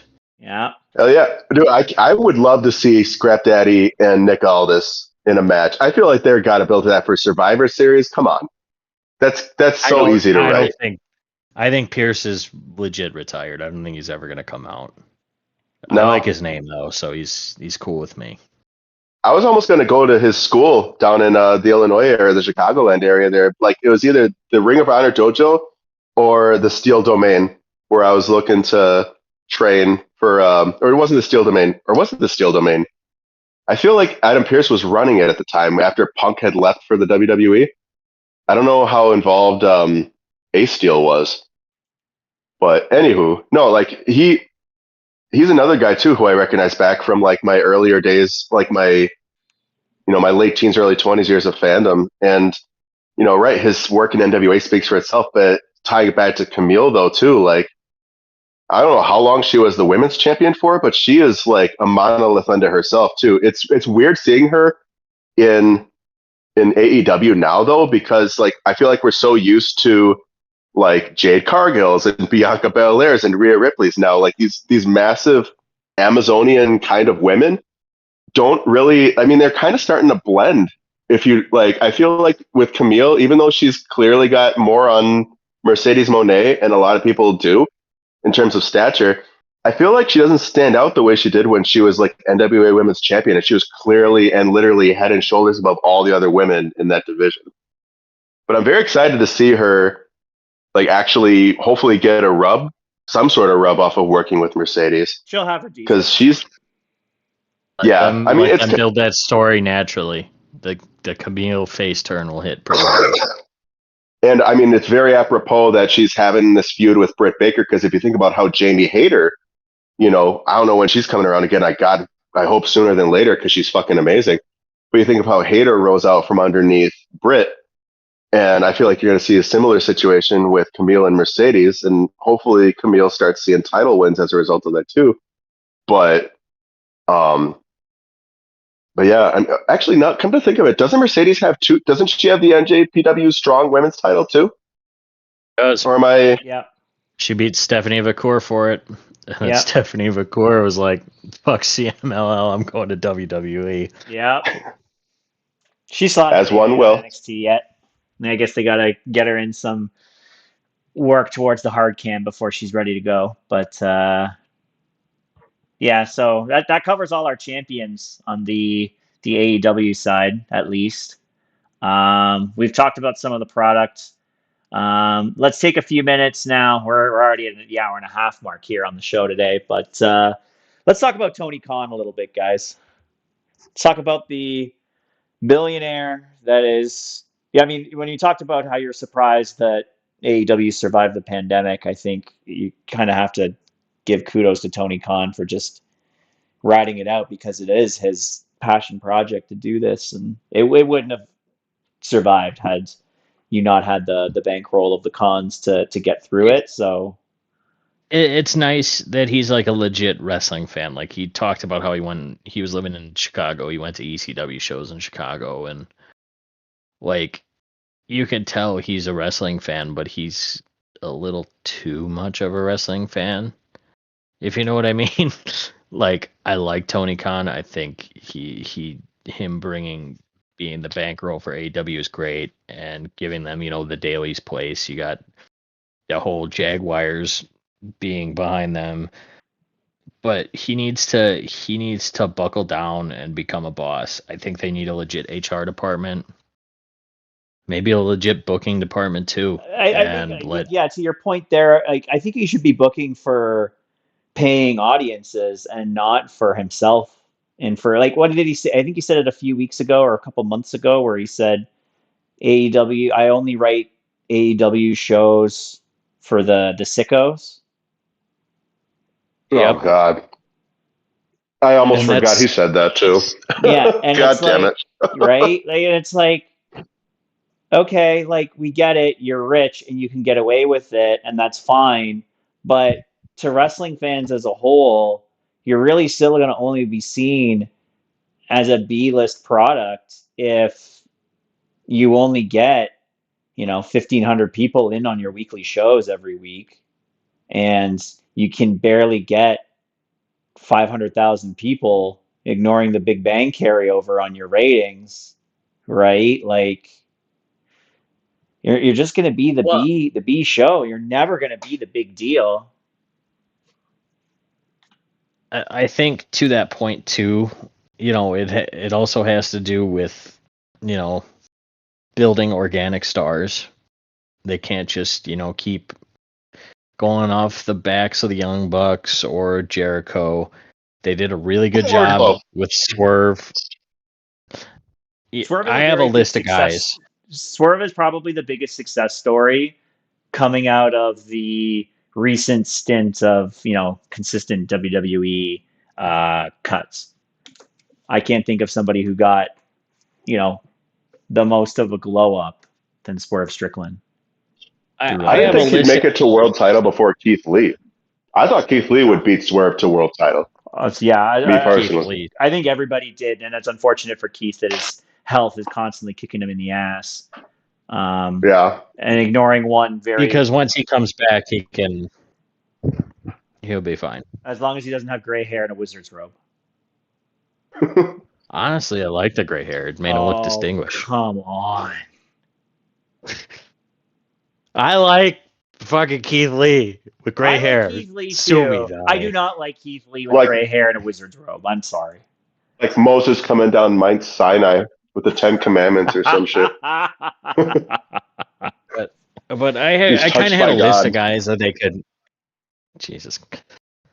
I had a list of guys that I think they could realistically build to get to that next step. Oh, I I can't wait think to the rip number this. one guy that would be the easiest, but he's going to go to WWE, I would say would be Ricky Starks. Yeah, I he's mean- he's already 1 foot in the NXT Performance Center, so that's not happening. I think, I would say Okada is get him out of the elite vortex. He's very easily a main event. How old is Okada? I I don't forgive my casualness, but how old want to is he? say he's 36. Oh, okay, so he's Yeah, he's still got time in the He's bank. upper 30s now. That's okay though. I mean, he's still got time I left. mean, As long as they don't push him to wrestle outside of how he's comfortable. Because I know like a lot of the plaguing AEW's top guys or mid It's guys my was age. injuries. He's 36. He turns 37 this year. There you go. Okay. Oh, look at that. God, He's I'm getting very old. he's another unique wrestler. He just has it, and you could tell. Okay. All right. I'll give you Okada. You got 1 out of 2 so far. Adam Cole, once he's back, Oh God, no! This guy's just getting buried. Like this guy literally Yeah. got buried on his debut, unintentionally, but did get buried on his debut. Then he performed, did some cool stuff for a bit. Then he did that really weird spot where he had the crowns on his head on Easter weekend, which was really stupid. Then he got buried, got injured, came back, had that great feud with MJF. Then he got Better Than You, injured. Baby was awesome. It was okay. I'm not going to say anything bad I about it. liked MJF and Jericho's partnership a little better. A lot of Back in people like the did Pinnacle days. not like I that. like the gradual face turn of MJF and finally making a friend.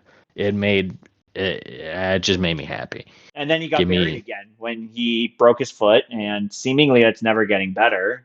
And he comes back just to get buried.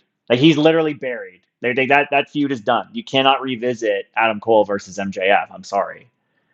I would agree with that, but I still think you could rehabilitate him and get him back to the point he was because Adam Cole he has that star factor. This guy's got a terrible bug from ever since he left WWE, and I'm not saying that's the reason why, but like guy's just been cursed ever since he left WWE. He's right up there with Dakota Kai as far as I'm concerned, with just like injuries plaguing your career. Same thing with Keith Lee, who we just talked about. Like you can't go anywhere with these people for a significant period of time because you just can't rely on them to be healthy. Keith Lee was another one that I had written down. I'm so sorry, but like, I'm just gonna actually want to talk about this idea here for a second because I'm on a tangent. I'm not usually on these, but the news came out about, and this is WWE related. Dakota Kai's out for at least 8 to 12 weeks, re-aggravated her knee. Hopefully she gets better. And a lot of discussion was like, well, push her when she gets back. Like she's good, blah, blah, blah, blah, blah. And I do like Dakota Kai. I think she's very decent to good in the ring. And she's got a unique character that you don't really see too much. But you can't take someone, and this goes to Keith Lee, this goes to Adam Cole, this goes to anybody else who might be brought up in this discussion. You can't take someone who's chronically injured. And it's unfortunate that they're chronically injured, but they're chronically injured. They just can't catch a break. They have a chronic injury, nagging injuries, just not getting better. You can't just skyrocket them to the top of the card afterwards because you have to have that long-term booking piece associated to your top stars. You got to plan all the merch that's going to come out for your top stars in order to sell shirts and sell tickets and make money. And if you can't rely on this person to be healthy for more than 6 months at a time, it's not worth it. So I hope all of those people that I mentioned and any others that are going through injury hell, I hope they all get better, and I hope they can come back for extended periods and do great things on our televisions. But I can't rely on either of those people that you said to ever be anything until they can prove that they can stay healthy for an extended period of time. End rant. I would agree. All I want is, Keith Lee and Adam Cole are two guys that have just like very unique connections with fans. Like Keith Lee, even more than Adam Cole. Keith Lee is fucking like the way he can connect with fans does not make any sense. It's just everybody loves him. I don't think anybody could say, and I mean, Spirit Bomb is awesome, but I think that you could, if they feel good enough and you rehabilitate them, I would say the same thing with a Jay White. It's not hard to get them back to that, upper mid card area. Yeah, I did not do Jay White any favors in that MJF feud at all.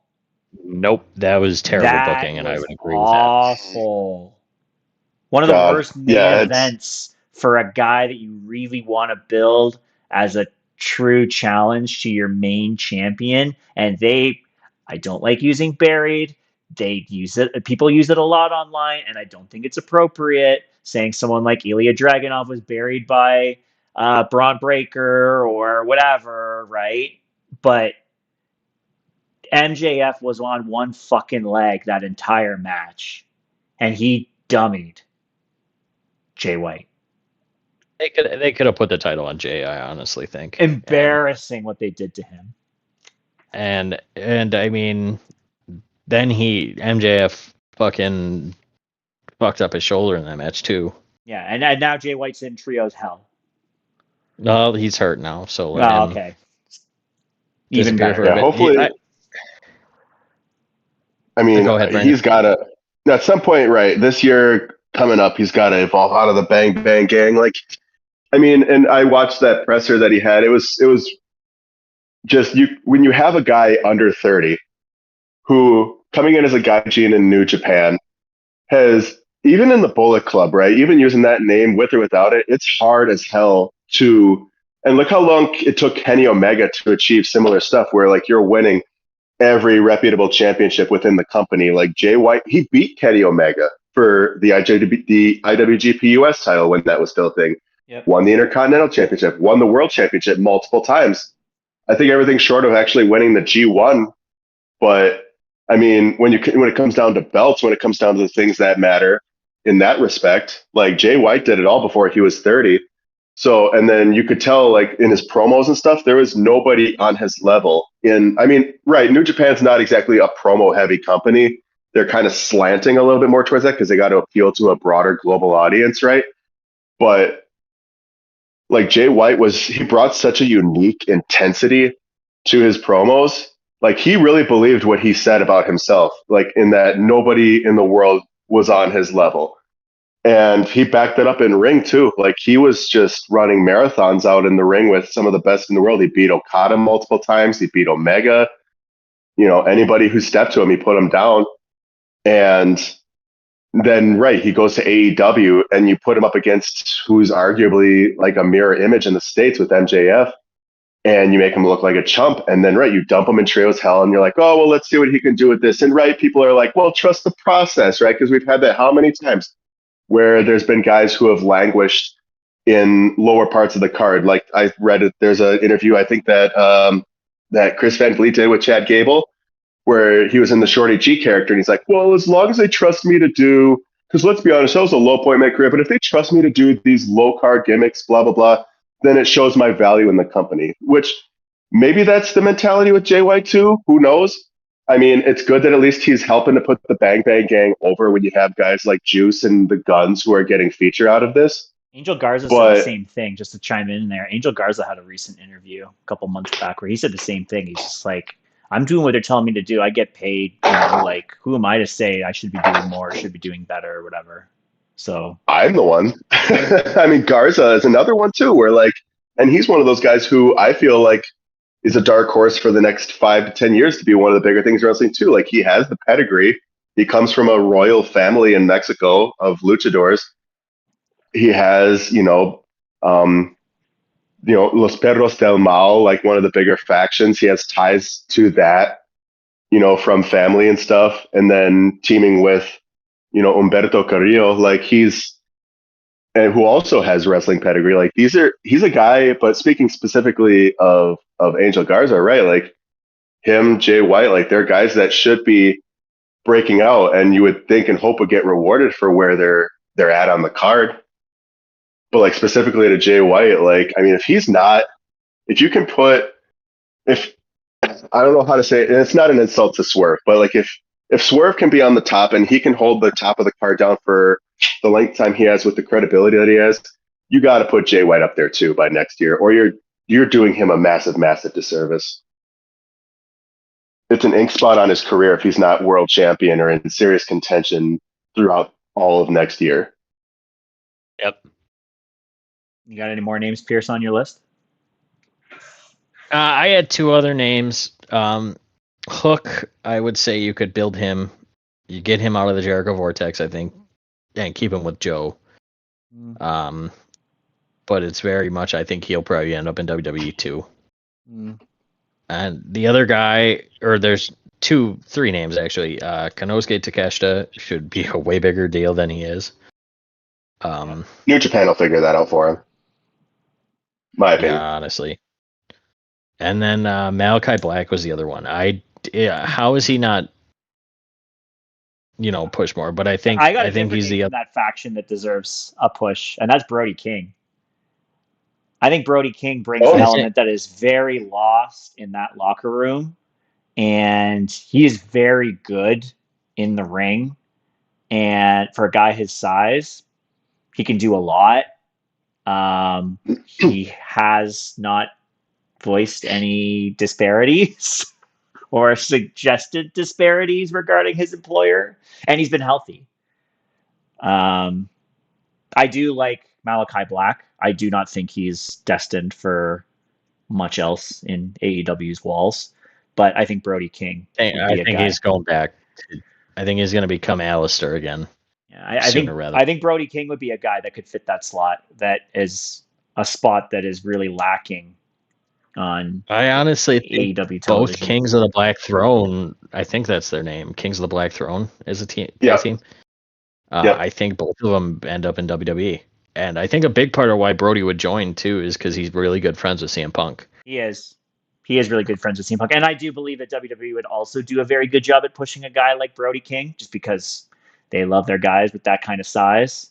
And he also still kind of brings an element that WWE is kind of lacking right now in that regard, because their big men aren't kind of like the way that he is. But Oh, there's I, one, and he just murdered Seth Rollins 2 weeks ago, and now yeah, he's that's and he fucked up murdered our R-Truth. truth this week. Oh my goodness! So it's still a little different in presentation style, but yeah, I Bronson Reed is another big man, just presented a little bit different. Yeah, that's a good roster, but I think it's kind of sad that at least half of that roster is guys that have like already been given a reasonable crack and just either couldn't break through or can't stay healthy enough to break through.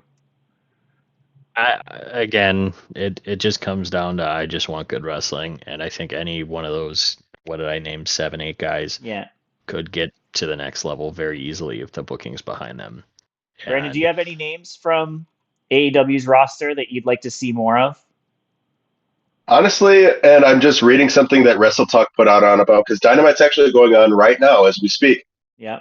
But Pac, and Pac has been a day one guy, and he's been talking about the House of Black. He was involved in a brief little story with them. He just won a match not that long ago that was coincidentally enough supposed to be putting him in a feature at All In. And I bitched about this to you, Pierce. I think Ospreay Pac should have been the match for the International Championship in Wembley. That was such an easy match to write. I think you're going to have so many years and so much time to build the MJF Ospreay feud. I don't think you need to have Ospreay. And, well, I mean, granted, no matter where you put it, I suppose, and especially with the heat that MJF draws to himself, Ospreay and MJF is good to put on Wembley. But I feel like you're doing a disservice to the guys that have been there for you since your inception. Not counting Chris Jericho, obviously, because Chris Jericho knows where he stands on the show, as do the rest of us. But like Pac has been so overlooked. And I remember back when he was in NXT as Neville, right? Like I remember Wade Barrett singing his praises, saying he was going to be the first British world champion pre-Drew McIntyre, right? Certainly the first English world champion in WWE. He could have been. easily And he had a great match with John Cena during US Invitational. And I mean, he made the most of his time in NXT. I remember like when he was just Pac or Jungle Pac or whatever the fuck you wanted to call him. He's another like, like a Ricochet, like just like a flippy dude, just doing his shit across the world. And then he actually takes time to try to develop a character. And he's still going forward and trying to do that kind of shit in AEW too. He's trying to keep himself balanced, even in spite of how good he is in ring. But he's just not getting rewarded the way he should be. And granted, I think I remember something about him also having like a more limited dates kind of contract. Like I think he's like it's more like when they come around the UK that he'll make appearances, or like as they're building up to shows in that region. I could be wrong saying that. But like in any case, again, like when you think about the potential of a Pac Ospreay match, right? And they've had matches before in Rev Pro and other companies in the UK, right? But to be on that stage and to kind of have a culmination of of all that they've done to kind of develop and to promote British wrestling, right? I feel like I feel like it would be a poetic kind of ode to the work that they both put in. But I mean, right, we get Osprey MJF, which is whatever, but I wish Pac had more. I feel like he's one of those guys who was right to leave WWE because he kind of hit his ceiling and they weren't going to do much more with him at the time. And AEW seemed like the perfect company to really kind of launch his career in a new and positive direction. But damn, like he's actually been worse. I feel like being in AEW than maybe even if he would have stayed in the WWE. It's kind of like like a Neither Milton company poem. uses him correctly. It's like Paradise Lost. It's like fucking Satan himself. Better to reign in hell than serve in heaven. So you have this company in WWE where he's king of the cruiserweights, and he's featured in that regard. And he actually, I love this king of the cruiserweights run personally. Could have done more beyond that too. But then when you put him on AEW, a place where he's meant to be, regarded and lauded and seen as special, Bastard. and then You let him be the bastard. Right. But he's the bastard in AEW, and he's got virtually nothing to show for it. Ooh, the first All Atlantic champion. Good for you. But That was 2 again, names like, ago. Like that shows how good it is. It's 2 names ago. The Yeah, I second guess. trios champion. Yeah, That's true. He should be more. He should have been a world champ. He could have been a TNT champ. There's so many things that Pac could have done. And in WWE too, he had that incredible match with Seth Rollins where it was for the WWE title, and the way that Seth didn't lose the title was that red arrow and then his foot kissed the rope and the pin. Pac is one of the most underrated wrestlers in the world, and it should have been him versus Osprey, and I agree. Is there anybody on AEW television currently? And I don't want to get too degenerate on this. Is there anyone that you don't want to see? Ignoring Jericho. We've already gone over Jericho. Anybody else that you just find it's like you're pushing this Young guy Bucks. too much, or Young Bucks. Young Bucks? right off the cuff, I could stand to see a little less MJF. I get it. He's your big money guy. But now you bring him back, and now he's like, you got his cheesy shit-eating grin on all the fucking promos and shit. And it's like, I get it. You're building a match in Wembley with Will Ospreay, your other golden boy, but like, I feel like Strickland and Danielson. I feel like that match. Well, and oh shit, I forgot tonight on Dynamite. I wish I had something to watch Dynamite because they were going to air a promo package for Danielson, basically like kind of like something you'd see at a funeral. It's like they're playing what Green Day, Good Riddance or something to this package of whatever footage they could compile of Danielson's career, basically sending him off before he's done. That's why I think discounting the neck injury or the neck surgery he was going to be having, I would have said he probably would have swerved everybody and just won the fucking world title this weekend or when they have All In. And maybe he still does, but he gives it up saying that like Trish did. But then that kills Swerve too, which I mean that would suck. But He was also supposed to be retiring this year, if you recall. Yeah, right, this is going to be his final contract. Well, he's supposed to spend time with he doesn't even have a contract right now, apparently. Yeah, supposedly that's the case. To give my answer on one character, and it's not even so much as someone I don't want to see on my TV anymore. It's someone that I'm actually a little bit glad is there a little bit less because of what they were doing was so redundant. And it's funny we were talking about him at the beginning of the show, and it being such a huge moment when AEW first kicked off. But I'm glad that Jon Moxley isn't doing as much stuff anymore because I found his stuff very repetitive and very boring. Jon Moxley does nothing for me. That stint, his second title reign, when he was doing 20 minutes with like Evil Uno and Lee Moriarty, and he was blading in every match. That was garbage. And People were Also, really, his third title run shouldn't have happened. They should have put the title on fucking Danielson. I agree that he shouldn't have had that third title run, but Tony Khan will be Tony Easy. Khan. Easy fucking put the title on Danielson for a month and be done with it. That reign wasn't even that was fine for what it was. Like, it wasn't much of anything, and we understand what the reason was that they did it, so they could get it to MJF, and that's fine. But because CM Punk did nothing wrong and then he was hurt. Add it to the list. That's number 2. That was number 3, actually. Was it 3? I Ding, missed ding. 2. Okay, well, ding, ding, ding. Yeah, John Moxley's doing fuck all for me on that second reign. And even in he's a guy who I don't need to see him at the top of the card anytime soon. I will not miss that run as champion. I will not miss those corny promos. I'll also not miss Dax Harwood's corny ass promos either. Oh, or God. Adam Copeland. You know what? Adam Copeland.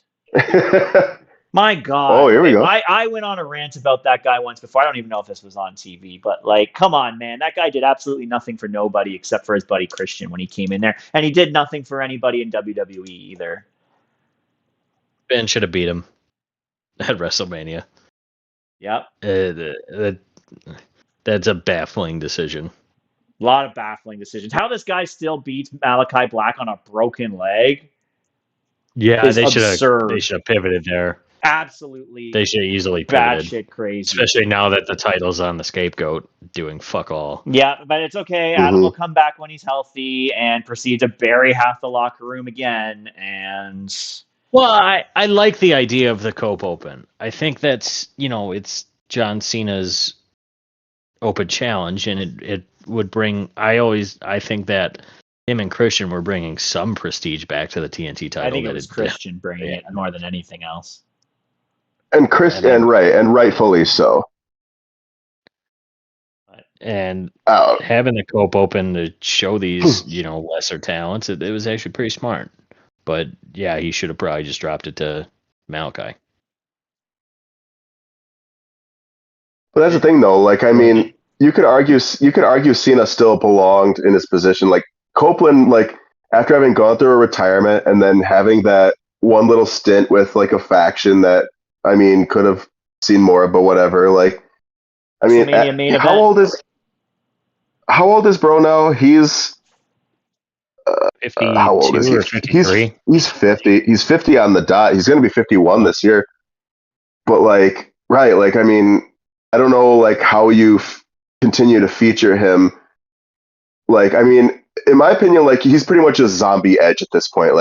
He had his retirement, he got the Hall of Fame, he comes back, he loses the WrestleMania main event that he earned to get himself into. After that in his career, I don't feel like he's really done shit. And I feel like even with having this match with Christian that he wanted and winning the TNT title off him, which I didn't agree with, I feel like he's done really nothing for anyone. And the Cope Open, while it's a cute little thing because I was Cena's biggest rival, I'm gonna do what John Cena did, with the TNT title. It doesn't hit the same. Edge is not the star that Cena was, in spite of his longevity. And I think he thinks more of himself than he's actually worth, in spite of numerous world titles, in spite of numerous tag titles. I don't know. He's just one of those guys who's kind of there. And when he he was right to put Ricky Starks in his place when Starks called him out on shit when he was having that promo with Danielson. But I don't know. He just for me has been kind of a net negative for AEW. He's been I hope I don't see him get to since he returned. I hope he doesn't get to the same point as Jericho. That positive. And that's the hope. If he comes back, then that's what the mindset he's of. Because if he starts getting the Jericho type shit, where he gets more feature than he needs, and it's taking away from how many people that aren't even getting on TV right now, you know what I mean? Even when it comes to things like Ring, how do you have 3 AEW shows and Ring of Honor, and you still have how many people on a roster that cannot find enough time on television, that cannot get paid? I don't understand it. Shout out Wardlow. Yeah, I coughed him in there about 10 minutes ago. But man, like, yeah, Willie right. And then you Hobbs. got even, Well, or Hobbs is even back. they signed EJ Naduka, who was another guy from MLW who was starting to show promise on the mic and stuff. Like, hadn't been in the business all that long, came from football, I think, but and from bodybuilding, it looks like too. But um, yeah, starting to make waves in MLW. Comes to AEW, I think he's going to be great. And then I haven't seen him more than once in his whole time that he's been signed, which is Shout out, crazy to me. shout out Angelo Parker. You Yeah, know, congrats on the Bebe. yeah. But again, a guy who's like, get him in the ring. He's great on the mic. Now he's just doing this commentary thing just to get him on TV. Like, Yeah, it's wild. yeah. Or like any of the guys who had been with Day One, like the Dark Order, who can barely scrape time Shout on out Ring of Action Honor, even like Andretti. What Johnny happened to that Silver. guy? What happened to Action Andretti? He's He was hyped as the next big thing. eh, yeah, he's still fucking about with Top Flight between injuries. Like if one of the brothers gets injured, he just fills in for him. Yeah, I was gonna say I'm when one of them is Darius. No, I'm injured. Dante. Oh man, shout out Private Party. Private Party, the infantry, like well, the infantry is at least featured, but they're getting wasted with this bullshit feud with the Kingdom on Ring of Honor. Like, and that's another thing that I kind of go back to too. Like, you know, Ring of Honor is just it should be so much more than it actually is. And hopefully the TV deal that Khan gets out of the way today, if that's what he's announcing, features that in some way, shape, or form because I've been so patiently waiting since I found out that he bought Ring of Honor for him to actually make something of that company. Because he keeps promising it's going to be a sister promotion. It's not going to be like an NXT. It's not going to be like an OVW or an FCW. It's not going to be a developmental for AEW. It's going to be its own thing. But then you see like right the Wheeler Yutas, like you see the Griff Garrisons and the Cole Carters. You see like right like the infantry, right? Like you had Sean Dean, who I remember being on Dark like every single week or Elevation or whatever. And it's all these same guys, and he's filled the roster with like the nobodies that people that nobody wants to see, and then the champions are the hangovers from old Ring of Honor, like Mark Briscoe, like the Kingdom, right? And then to a lesser extent, Athena, you could argue, right? She's been women's champion ROH for what 600 days and counting now, but they have nobody to face her. Like it's crazy, except for the obvious thing they're doing with Billy Starks now, where she's not the women's TV champ no more. She lost that to Red Velvet, another AEW Dark staple. I the company was the foundation of pretty much all the cool shit that you had seen in wrestling that stuck out in like I would say the mid 2000s up through like the pandemic era and beyond. You could draw so much influence from Ring of Honor. It's ridiculous for not just WWE, but like any promotion that's worth a shit. And for it now to Tony just to go on the Death Before Dishonor scrum and to say things like, well, I've been trying, I've been pushing really hard for Ring of Honor, but maybe if it was just if we went with AEW Ring of Honor and we started treat, and he goes back on the things he's saying about like what, and this is more like to what people have been saying about Khan and AEW too. Like Khan can't book for shit in AEW except to basically satiate himself.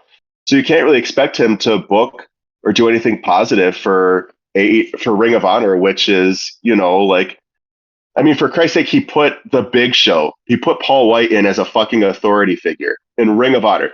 Now, if you would have said that shit to me back in like 2008, 2010, that in 2024, I would see the Big Show not only retired from wrestling, basically, but also as an authority figure in Ring of Honor, my head would have fucking spun.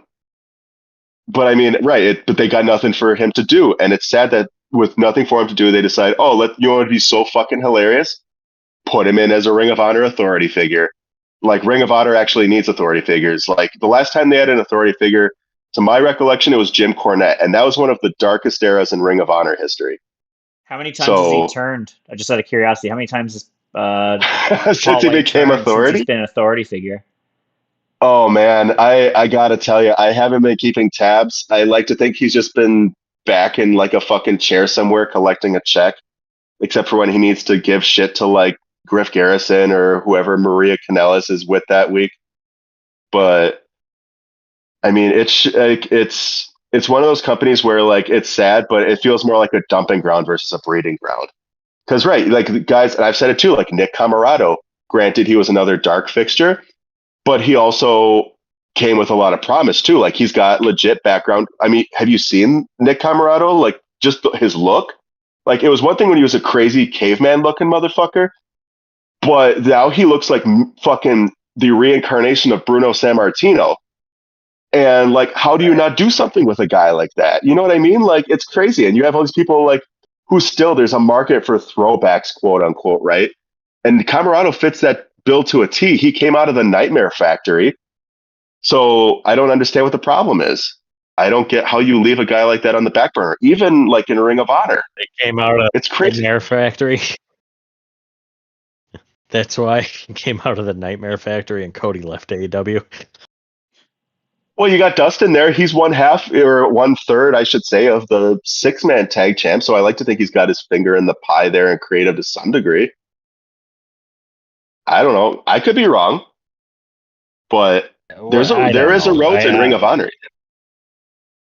I don't see it being anything more than a development at best for Ring the of main Honor is roster. very much we should do a separate episode on that because it's got such a rich history.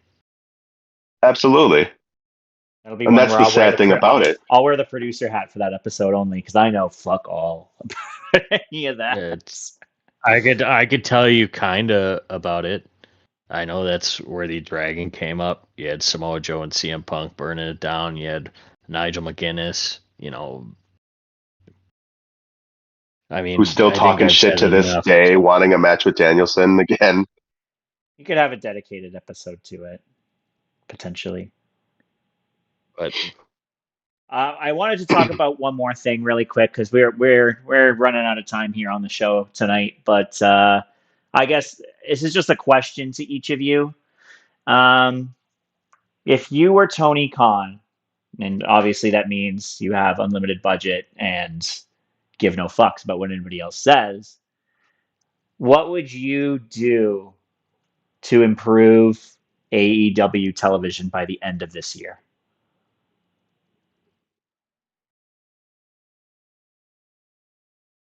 push the women's division more.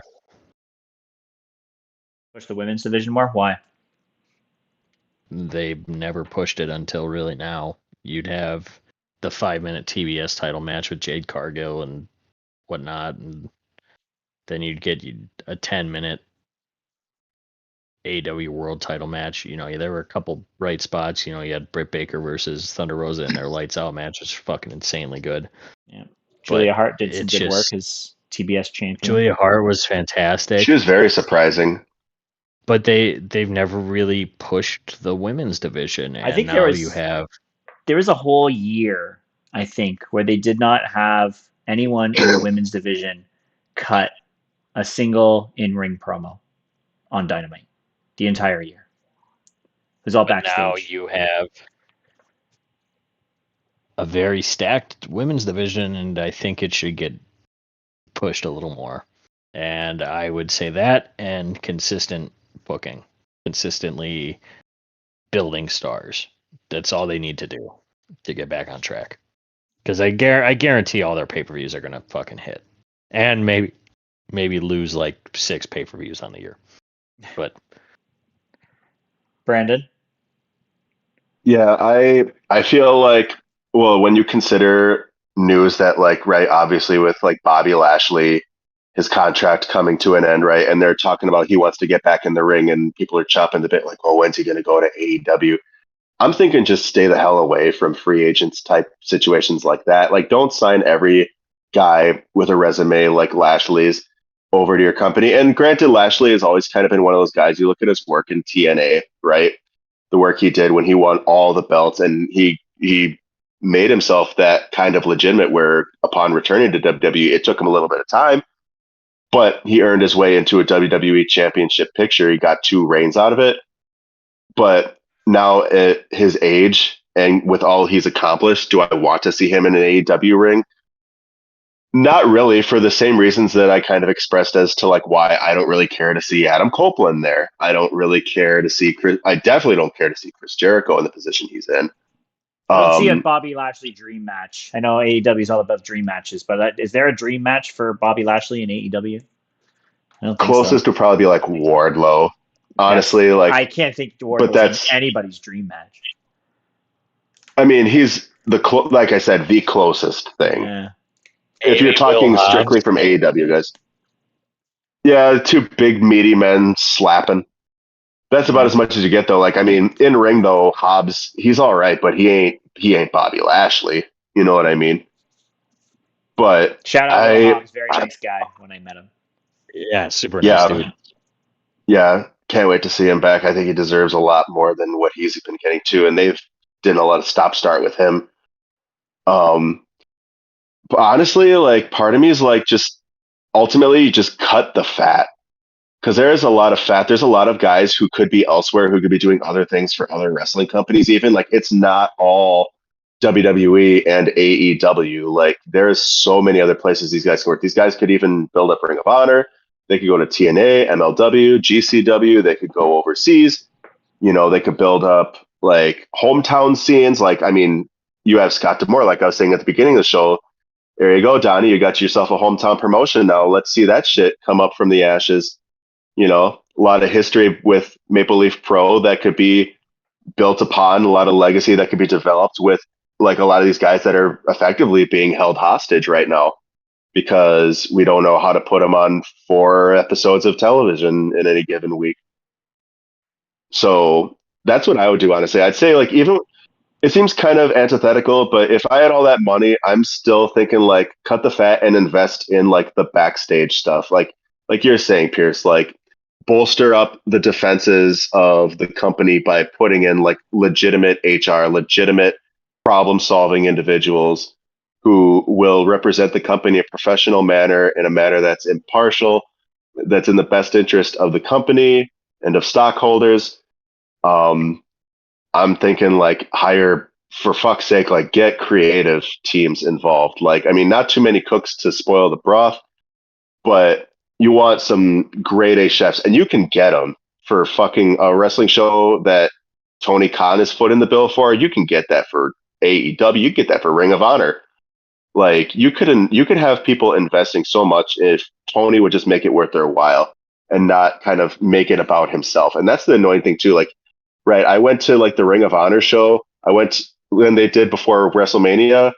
It was a super card of honor when Mark won the ROH World Championship from Eddie Kingston, and then here comes Khan doing his little hype up shtick. I'm like, you really don't give that much of a fuck about Ring of Honor these days, do you? You know, I don't know. Call Like, Vince and he doesn't Russo. need to be there.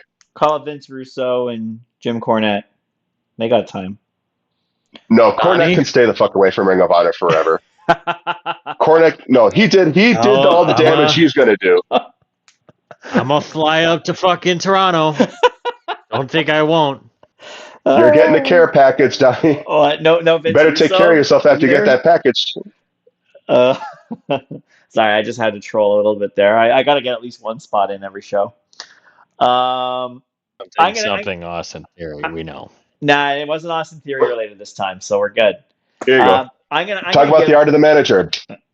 Bring back Truth Martini. Sorry, I got to slide that in there. Sorry, one last thing. Bring back Truth fucking Martini. That's it. Sorry, I had to say that.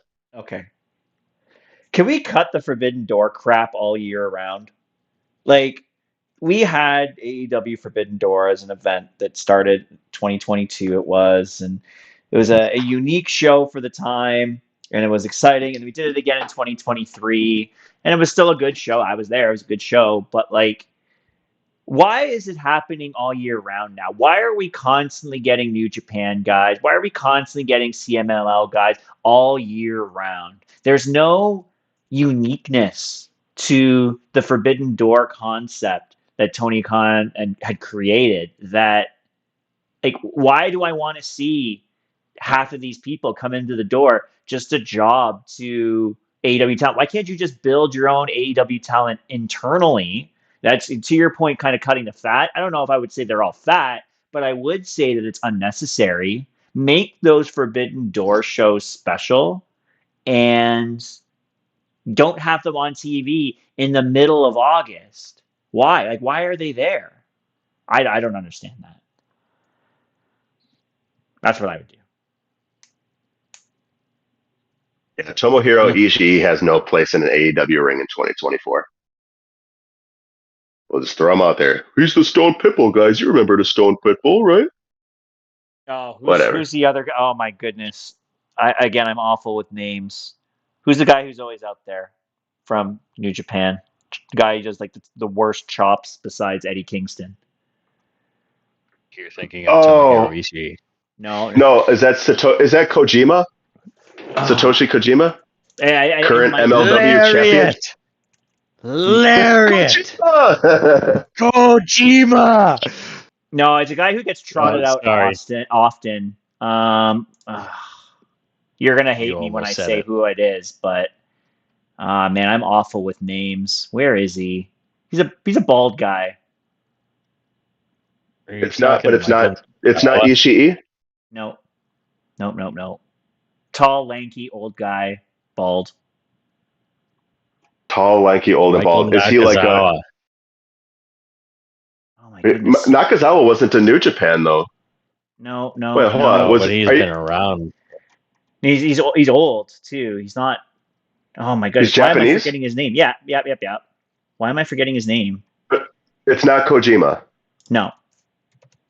It's not Ishii. Well, Ishii's thing was never the chops, I don't think. Oh no, Are you actually, thinking no, he of did. Minoru Suzuki? Yes. Thank you. Minoru Suzuki. Oh yeah. God, yeah. I thought it was cool when they brought him out for Super Card of Honor, but yeah, he's another one. They're just He's been pouring trying his out ass. at least 30 episodes of Dynamite.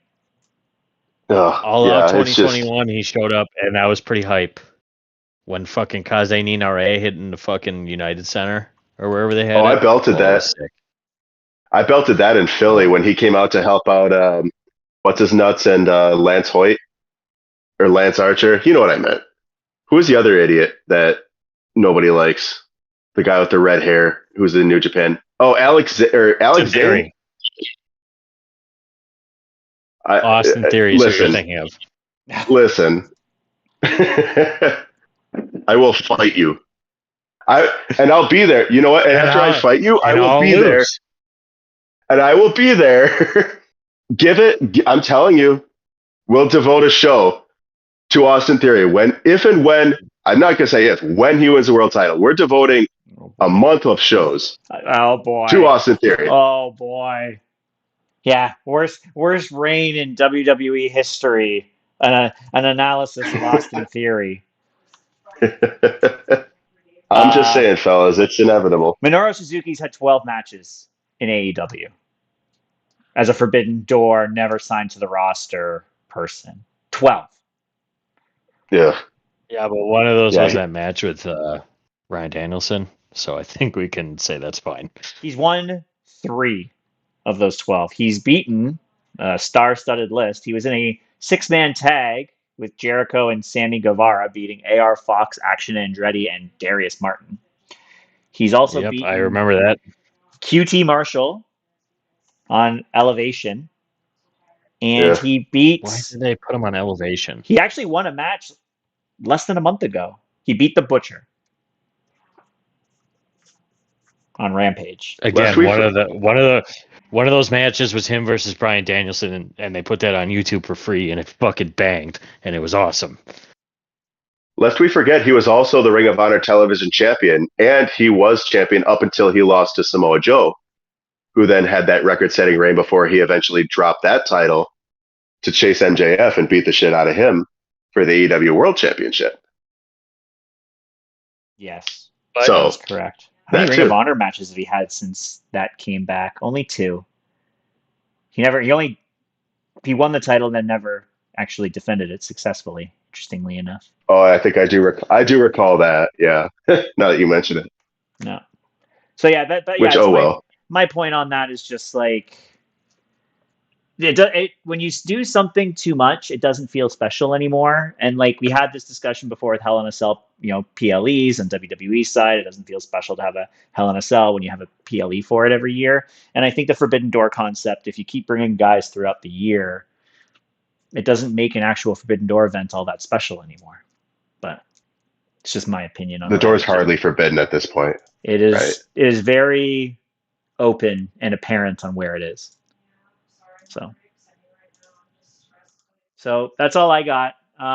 Anything else you guys want to talk about before we close up shop for the week? I think we hit our longest episode on an episode we thought was going to be kind of short.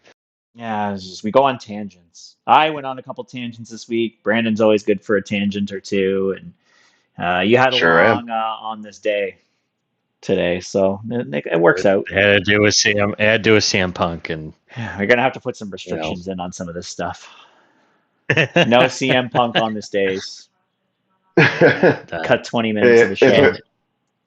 If it works for Mr. Santi Zap, it should work for us. Shout out to Santi. Yeah. I tout his shit quite frequently. We're having fun. We're still getting our footing down. I think this is a fun episode, guys.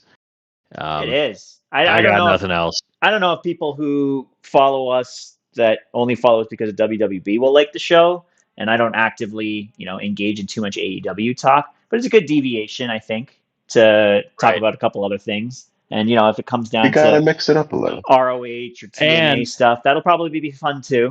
Again, I'll probably just be a passenger, but that's fine.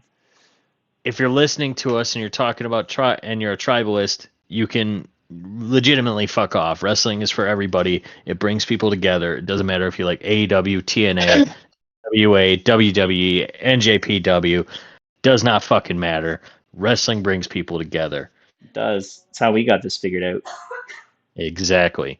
That's how we got to figure it out. All right.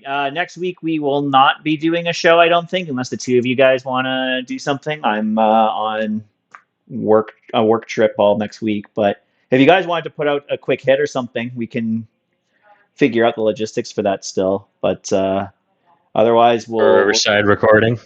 Yeah. Otherwise, we'll take a week off, and then when we come back, maybe we can talk about All In, because that'll have just happened. We'll talk about Bash at Berlin. Will be coming up that weekend. So we'll have a couple talking points to AEW and WWE, should we not want to get something honed in. Yeah, we'll figure it out. We'll have some discussions in the old Discord, and we'll go from there. Brandon, you got anything else? No, I did my share of bitching for the night. I'm all right. All right. You did say there's a chance at an ROH show. If we could do an ROH show that can expand upon the bitching, if not in a more reasonable sense, then I think I'll be okay. But for tonight, it's been a fun one. It's been a good one.